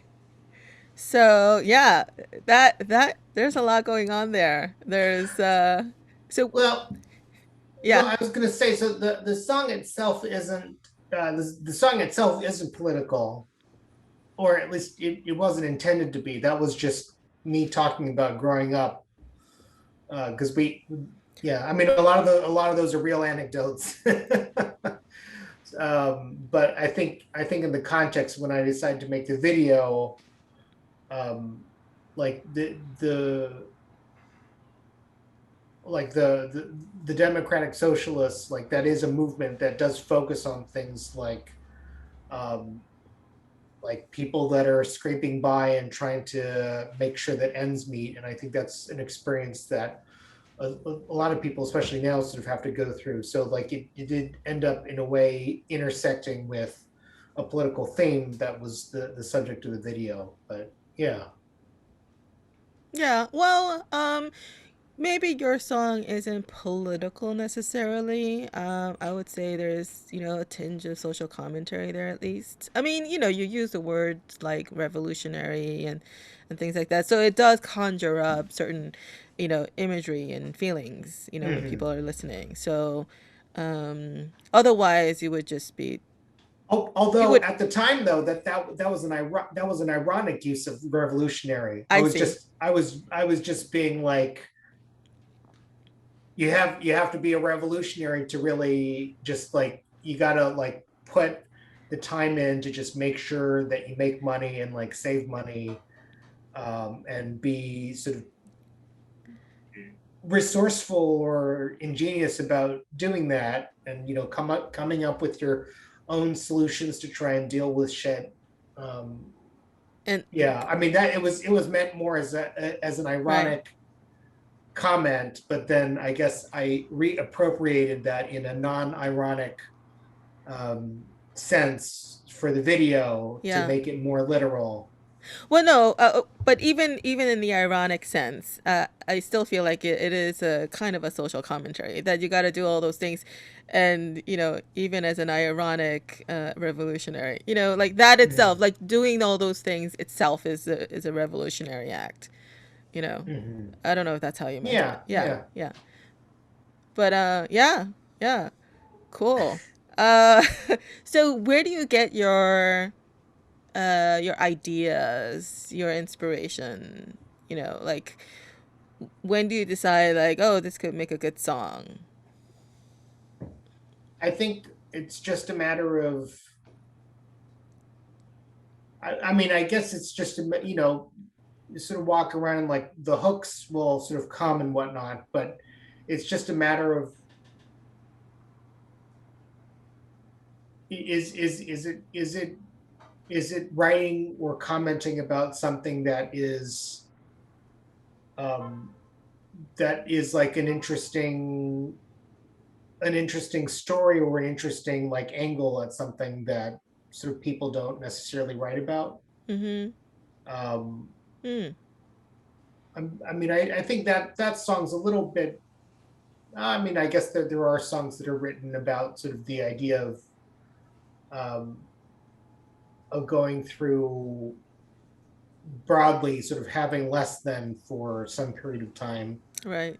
But I mean, um, I think the angle of the entire record was to take sort of more common themes in the indie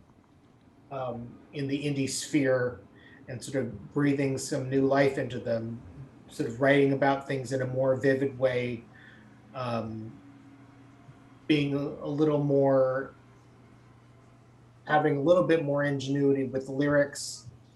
Um, and I think that was the intent, was to take a more traditional topic, which I think in the indie pop is just along the lines of, we're young and everything's amazing, or I'm in love with this person and it's amazing. I mean, I think those are two. I mean, that's the reason for the name of the record. Which, what is the name of the record? What? No, because so the name of the record is shit. Why can't I remember it? 10 Fables of Uh, Oh, your record. yeah, Yeah. young ambition and passionate love. Yes. So in indie pop records, those are two very common things. Ah, okay, okay. Now I get your title. Yes. You So, have, so but this song fits into the young ambition category. yeah. It's a little bit different because it's not really talking about like, I'm young and I'm gonna make it. That's I think a typical like Yeah. young 20 something feeling. So are you writing those things? So that's the record that's just dropped recently, right? What was it last No, year? no, that was in 2018. Oh, was 2018. it? Yeah. Was it that long ago? What's the record that dropped recently? It's not dropping Oh, okay. until this summer. Okay, 2018 seems recent to me because like I think the COVID no, it's not plays that. The everything. the older I get, the sort of the time references, they all sort of meld together in my mind. Things that Mhm. happened like 10 years ago seemed like it happened yesterday, and something Mhm. that happened yesterday actually felt like 10 years ago. It's like it's all so like a time warp here in my head. But Mhm. anyway, so 2018, you have very interesting titles, by the way, and very long titles. And Well, so they're very literal because yes, that song is about young ambition, except instead of being I'm gonna make it, it's more about like growing up. Things are difficult, and we'll manage to get through. But these are the things that you need to do. yeah, yeah. So are you writing them more from your perspective now looking back, or are you going back to how you felt back then? There's a bit of a nuance there. Yeah. Yeah. Um, I think it's now looking back, but just trying to remember as much as I can, because Mm, I mean a lot of those are specific anecdotes that I remember. But sure. yeah, I'm not even if grammatically it may be presented as like me speaking from that point of view, like it's still sort of me reflecting back on things. That's right. That's right. Yes, that is I true. mean, because as a child, I'm not going to think about it as being uh like the economic context of like working for the boss and stuff. That's not stuff that I would really understand back then. Right, right. You wouldn't think in those terms necessarily. Yeah, Yeah. yeah, yeah. Yeah. Um, so you're currently working on an album.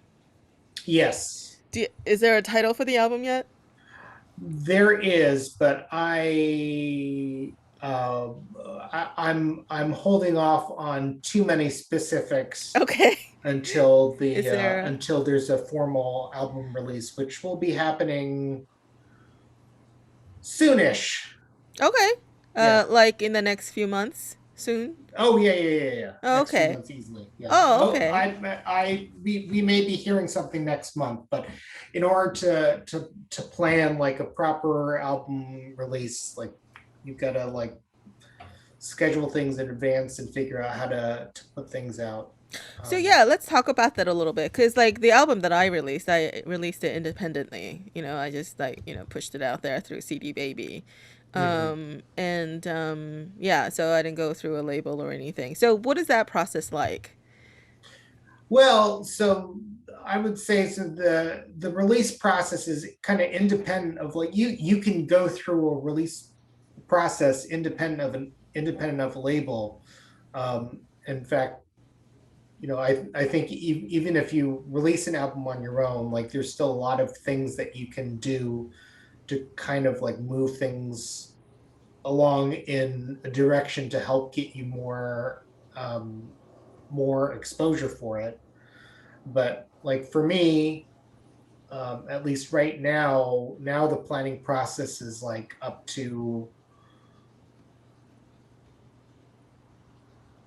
now it's I think it's at least 6 months ahead of the release date. Mm-hmm. Is like when I have the record is fully mastered, and then 6 months out from at least 6 months out from that date, is when I will plan to have the release. I mean, in this Right. record, like from the date that I finished it, it may end up being like 9-10 months since the time that I had it mastered that it's coming out. But that's because I have a few sort of additional relationships and whatnot that are involved in the release of the record that make it a bit more complicated. But yeah, at least 6 months, and you've got to plan out videos, sort of release materials. You've got to figure out, like, if you can work with a publicist even if you don't have a label, although generally people should really figure out what they're really doing with their music if they want to hire a publicist to do that. And also, Right. as we were suggesting before, kind of make sure that, like, if you do work with a publicist, that you don't work with a scam publicist. So there's a lot of things that you have to watch out for. But figuring out work with a publicist, identifying outlets, sort of trying to figure out, like, whenever you present a record, to the world, you usually need some narrative posture that you're giving them. So, like, for the second record, like, the narrative posture was that this is a record about Korea and immigration and sort of my interaction with my family. And so that set up the narrative posture that we give to the press, and it allows sort of writers to sort of think about, like, how they will write about the record when you give it to them. The last record was really about the idea of taking these traditional indie themes and kind of reworking them in a different style to give them, like, additional life. So that was kind of the posture for that. This next record is going to be a lot about religion and sort of the movement of, like, religious people away from the church, and also sort of thinking about sort of queerness and sort of being gay and sort of the intersection of that with spirituality and religion. Like, that's really the narrative posture of the record, and we'll see how that works. It's going to be definitely different. I mean, I feel like all my records come out of left field in some sense, in that I'm trying to give something that's like a genuinely new point of view. Mm-hmm. To just be like, here's something I'm giving you, and hopefully it'll give you a lot to think about. So we'll see what happens with that. Yeah. So in advance of your record release, your publicist is reaching out to media outlets, and you're also producing videos. So will the videos be released on the same day or in advance of your record dropping? They're always released in advance. Oh, because, I don't know. No. This is good. Because traditionally, although things are changing, like, by the year, traditionally you release videos as a premiere, which gives a preview to what's going to be on the record, like an early taste. So if it gets publicized, people will be like, oh, hey, I heard this song over here. This sounds pretty good. Like, I'll wait for when the record comes out, which the date should be on the premiere. It's like, oh, the record's coming out on this date. I'll remember that. So that so that's why you do those other releases ahead of time to kind of prime, to prime things for when priming writers for when the album comes out. That's one of the main things. And I'll tell you, you're definitely not alone. Like, I get questions about this all the time. the worst case is when I'll get questions from people asking about how to publicize the record like the week after the record's been released. Right. That's that. And I'll be Yeah. like, it's too late. It's already released. They don't need to go to an outlet to find out about the record. They can just listen to it on Spotify. Right. Too late. Right. It's I think that's the one piece that a lot of people don't really think about way in advance. I was involved in a film project many years ago, and the same thing.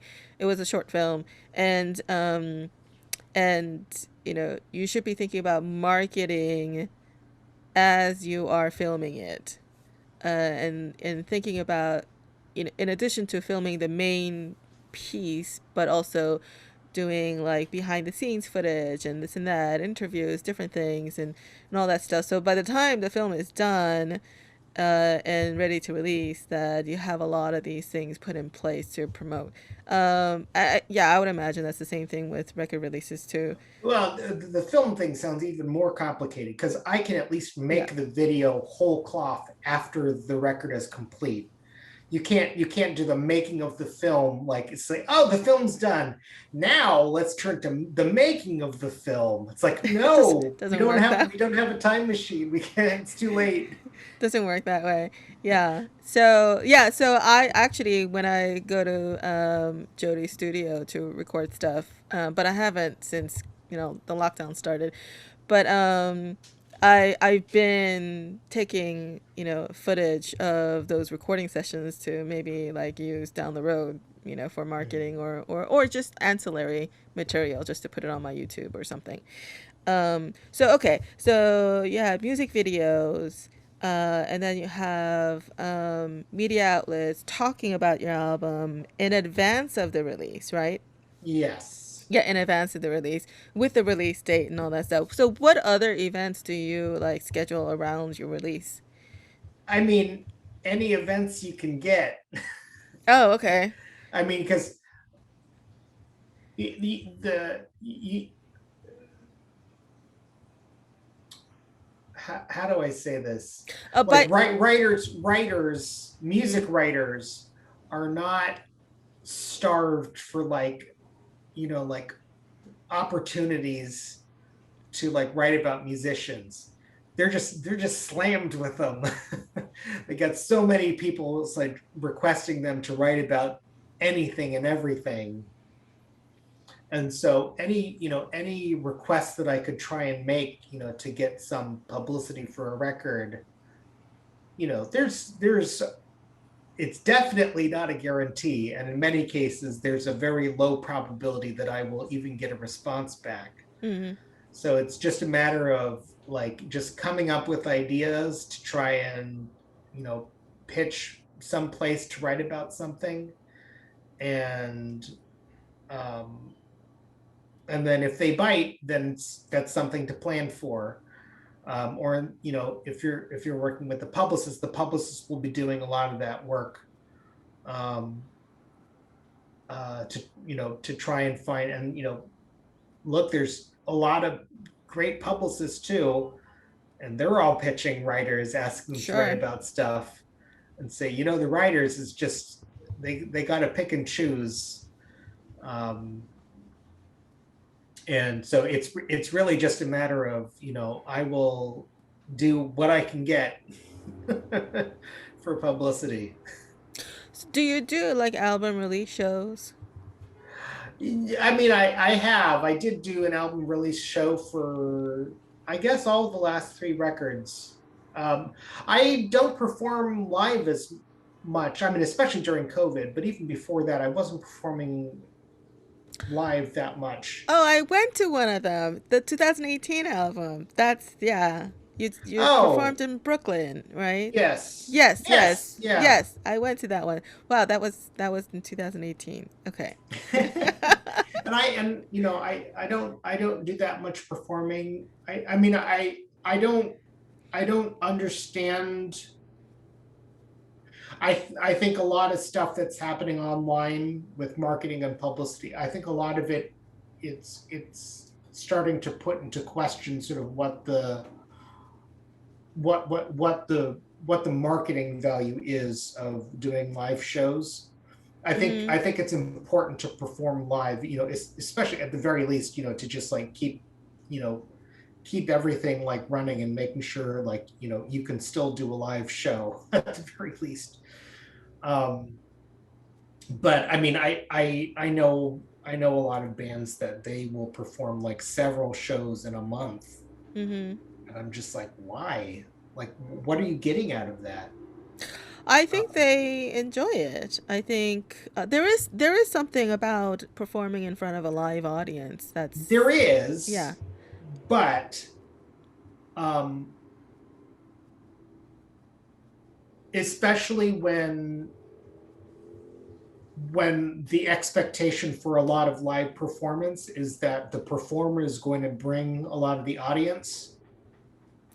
right. I think there's a point. Well, not only that are they bringing audience, they're going to a venue and like taking up space and saying we are going to occupy this space for this period of time. I think at a certain point there's a question about like what's the value of doing that, because Right. if I'm going and I'm saying, hey, like I'm going to take up this bar on a Wednesday night and do a show. um One, nobody could show up, and I like tell the bar owner, it's like, sorry, you got no Yeah. money tonight.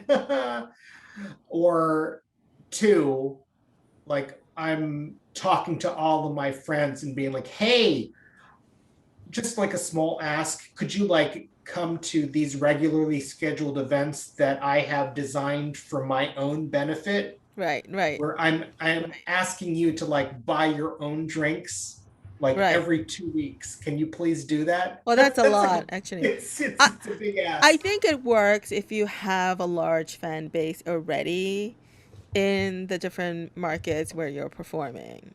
Yeah, Yeah. Because I then what you're I doing think is fan service, right? Because they want to see you. yeah, I think that the number of bands that are performing that frequently, I don't think that lines up with that Sure. concept, No, no, which is right. I think there are issues, and I think beyond that, like there's I mean, I guess from the venue's perspective it may not matter the difference, but there's a difference between, there are bands that I know that like they can set up shows and there will be like genuine fans coming out, to show, hopefully that's what people want in the end to happen. Fans will come out to the show and like buy drinks and sort of do whatnot. But I think there's other times where it's just like, oh, this is just like a group of people who know one another, where I guess they can be fans, but it's not necessarily the same thing. Like I have some friends from law school that would like do shows every once in a while, but it was just like, oh, they brought their family and friends out. It's like, mm-hmm. okay, that's fine, but That's now, more like me. well, but in some ways, like that's not what people ultimately like, for people that are trying to become like a public facing musician. Right. The goal in the end is to sort of get, Beyond that. yeah. Yeah. Otherwise, like uh, having a private event, like that's a thing that people can do, but it becomes more of a private event as opposed to what some people who are performing like twice a Yeah. month are intending.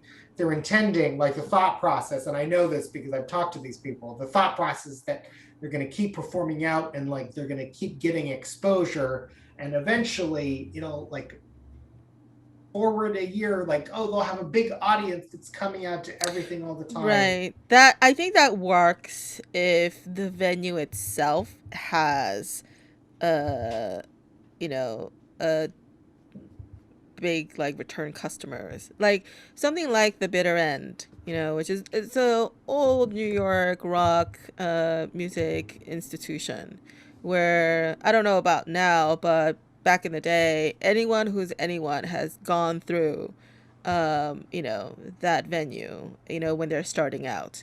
Yeah. Um And so that venue itself, like, hey, you want to go hear some live music? I'm like, okay.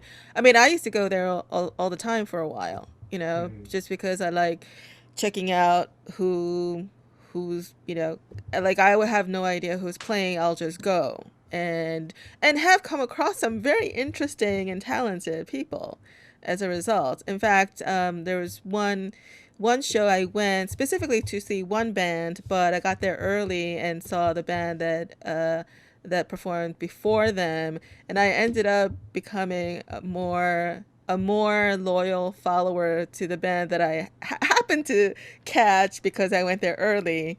Um, then and I can't even remember the other band anymore that I went to see in the first place. I know.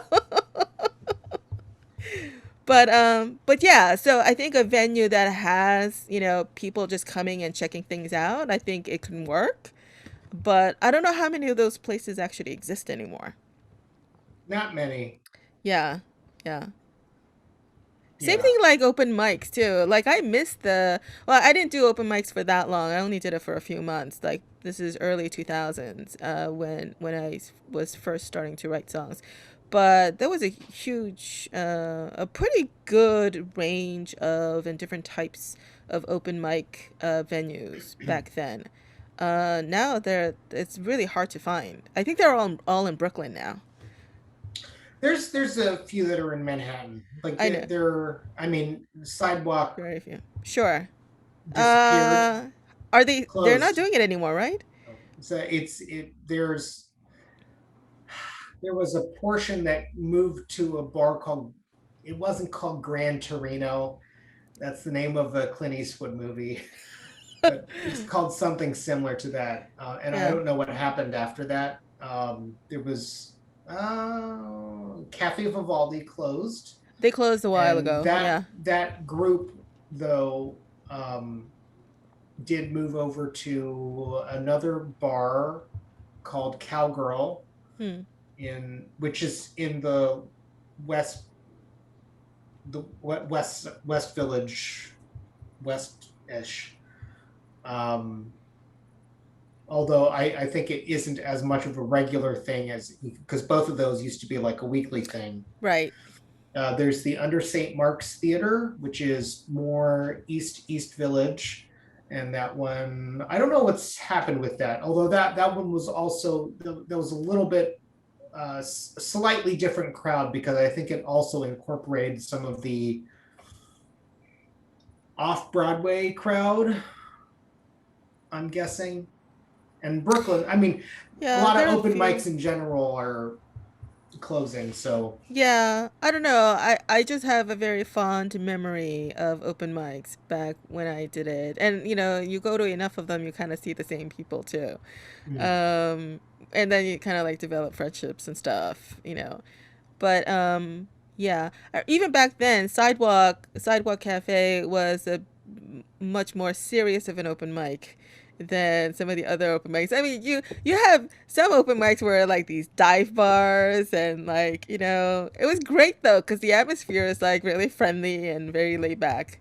yeah, Sidewalk Yeah. was. I mean, I like that the crowd there was a lot more accepting of things that were not straightforward guitar singer songwriter folk stuff. But it was a little pressury Yeah, like the people there. there were a little more serious. Yeah, Yeah, yeah. yeah. And what I also didn't like about it is the way they did it back when I went. Like you would sign up, and then the guy would write your names in little pieces of paper. Yep. And oh no, actually no, he wouldn't do that. He would write numbers in little pieces of paper, and he would randomly pick out numbers, one in each hand, and ask you to pick. You pick one, and then that's the number you went up, which is terrible because like I remember one time I got there right at the beginning of when the sign up started, which Mhm. was like right after work. I didn't go up until like after midnight. It was like 12:30, so I had to sit Yeah. there for 6 hours. Yeah, and it was a little brutal. Yeah, and then Yeah. and then you don't get home until like 3 a.m. and you have to get back to work at 9. Yeah. Yeah. Yeah, but it No, was very fun. familiar. Yeah, it was fun. Especially when I was in law school, so going through the sidewalk was sometimes, performing at like 1 a.m. or 2 a.m. Yeah, was a lot, sort of having to then try and wake up to go to law school yeah, yeah. next morning. But so yeah, okay. So you can't give me any specific information about your album, your upcoming album. Well, so thematically, sort of, you know what the record's about. Sure. Yeah. Okay. So yeah, I guess we'll find out, right? Yeah. Yes. We'll find out when it drops. Yes. So where the music videos, I know I had asked you this before on social media. I know you were working on some music videos. Like, where will they be posted? Will it be on your YouTube channel or somewhere else? Well, they will most immediately be posted at the outlet that I do the premiere with. Okay. Uh, so generally, yeah, no, I think they'll be on YouTube, although they will be on a different YouTube channel than my current one. I don't know. We may cross post them in both places. I'll have to ask about that. But yeah, I think they'll be available on YouTube, and then when, I mean, who knows how who knows how publicity works during COVID. But let's say I get a premiere at some place, that website will be the place that you initially go to see the music video. Okay. All right. Cool. Okay. I've got a whole bunch of them. I've got at least 5 of them. I may do some more. Only a few of those will be released before the record, because I don't want to premiere half the record before I release it. But we'll see what happens with that. And when you produce records, these are physical records. Are you doing vinyl again? Yeah. Yeah. So these vinyl, are like, traditionally I'll do vinyl with every release. oh, with every release you've done vinyl. Mm-hmm. Oh, okay. Yeah. Very retro. No, well, I mean that's in like the indie sphere, like most of the indie labels of some repute, they will have a vinyl release along with that. But I mean, partly because there's a fairly sizable audience of listeners that like to listen to vinyl and like to collect in that form. So right, vinyl as opposed to CDs. And yeah, I CDs think CDs are, say, vinyls are making a comeback. CDs are disappearing now. Like, yeah, people who would buy a CD would just download music or Yep. or have a subscription. Yep. But vinyl is something very sentimental that people people get very sentimental about. Well, and you have to make a little bit more choice about what you collect in that format. So you're really only going to collect the stuff that you're like, this is the special thing that I will collect. This record over here. I may need to collect all your albums now. I don't even have a turntable.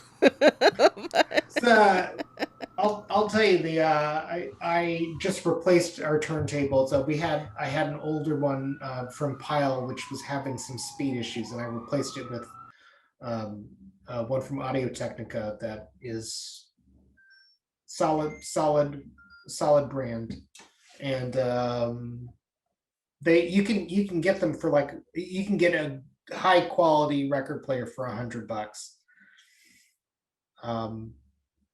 And it's fun. Oh yeah.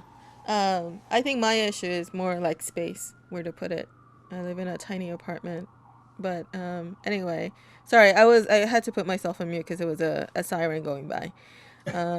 The perks of living in New York City. Yeah. Okay, cool. So yeah, do you want to like announce like where people can find you? Where are you? Oh, I mean, just look up Saint Lenox, st.lenox. One N. One N. Just look it up anywhere. Like I'm on Google, YouTube, Spotify, Apple, people like these days they'll be like, oh, you're on Spotify. It's like, yeah, like like anybody can literally just pay like, how much is like DistroKid and CD Baby? It's like CD Baby, it wasn't that much. It was like maybe under 200. It was like depending on how wide a distribution you wanted and what type of distribution you wanted. uh-huh. But it was very affordable. It was like 150, Yeah, 100, so something like that. anybody can put a record on anywhere. Like it's not, and I'm like, yeah. Yeah. So And anyway, it's a band. There is stuff on Bandcamp, so that's another place you can get my music. But I have a fair amount of press. You can look up any reviews and whatnot on there as well. cool. Awesome. Well, thank you so much. This was fun. Thank you for having me. Yeah, this was Yeah. fun. Yeah, I found out a lot about you. Yeah, you should definitely come back and we could talk about other things like philosophy and, politics. You're actually quite somewhat political as well, right? Or you have political opinions, definitely. Yes. Yeah, I'm right now trying in the midst of trying to figure out what my politics is. Like I think I'm fairly politically agnostic. Mhm. Yeah, and it's partly intentional too because I hate that our society is so polarized politically that I feel like I need to I don't want to side on any particular uh camp necessarily. Like, being politically loyal, I feel like it's kind of ridiculous. Like there are issues that, like I'd rather, speak on issues and discuss issues as opposed to like I'm on this side, and like we're not monoliths. Mhm. But anyway, whatever. Sorry. My little yeah. But yeah, we could definitely talk about that because apparently there's I don't know that like you said earlier, like people get really personal and offended about Yeah. well, you think more so about music than about politics. Well, I But mean, I will say the difference is that in politics, like if I don't like a piece of music, nobody dies. that's right. That's right. Yeah, exactly. But politics has actual physical, dire life and death kind of ramifications sometimes. Yeah. So Usually even. usually, yeah, I don't know. Yeah, yeah, yeah. Yeah. Uh, but anyway, it was so much fun talking to you. Thank you so much Yes. for being on my podcast. I have no idea how many people will actually listen. I'm I'm I'm trying. I have a total of 5 subscribers on my YouTube channel. Trying to get to the my first hurdle is get to 100 so I could get a unique URL, and I think after that, yeah, Oh. yeah, because they give Ah. you this garbled, like, mishmash letter number Oh. things. I Yeah. have a unique URL. You have more than 100 subscribers then. I do. Yeah. Huh. Yeah. So I I thought need I so okay. I need 95 more subscribers so I could get a unique URL. Oh, Yeah. question. Yeah. Have you made beer cake? Yes, you know what? I totally um I don't know why, but this date sort of crept up on me, like the whole of March kind of crept up on me for some reason. Like it doesn't feel like March yet. Mm-hmm. And so I have made beer cake and I have sent to some of my guests, especially local ones, and since you're local it's easier to send to you. So maybe the next time you're on, I'll send you a beer cake and we could eat it on air. Okay. But yeah, beer cake is an actual thing. And it's a cake that it's the first cake that I learned how to make. Mm-hmm. And there's so The story behind it is I always thought that it was my aunt who started making it and taught the rest of us. But as it turns out, after speaking to my sisters and my cousins, that it was our grandmother who started making it and then taught it to my aunt, who, and then Oh, maybe my aunt taught it to me. I don't know. But anyway, but it originated with her. But and also, always thought that there was a story behind it, that my aunt went to a restaurant and she ordered this cake. She liked it so much. She asked for the recipe and it turned out to be beer cake, and she brought it home the recipe and started making it. I told the story to my family. Nobody remembers this. So so either I made it up or I dreamt it, or I don't know, or my aunt told me this story in secret and didn't tell anyone else. It would be really difficult for you to dream up a recipe for a cake that actually tasted good. Oh no, no, not the recipe. Dream the story. Oh, The okay. the story behind the recipe. Okay, because a dream recipe probably will No. end up tasting terrible. No. But Too much flour. yeah. Oh, you know what? That was another thing that we could have talked about maybe next time, is your cooking. So you're like what? Like a culinary chef level cook, or No, no, no, no. I'm a pretty good home cook. but you do some amazing stuff, I think. Yeah. Anyway, you're very versatile, very talented, and on so many different levels.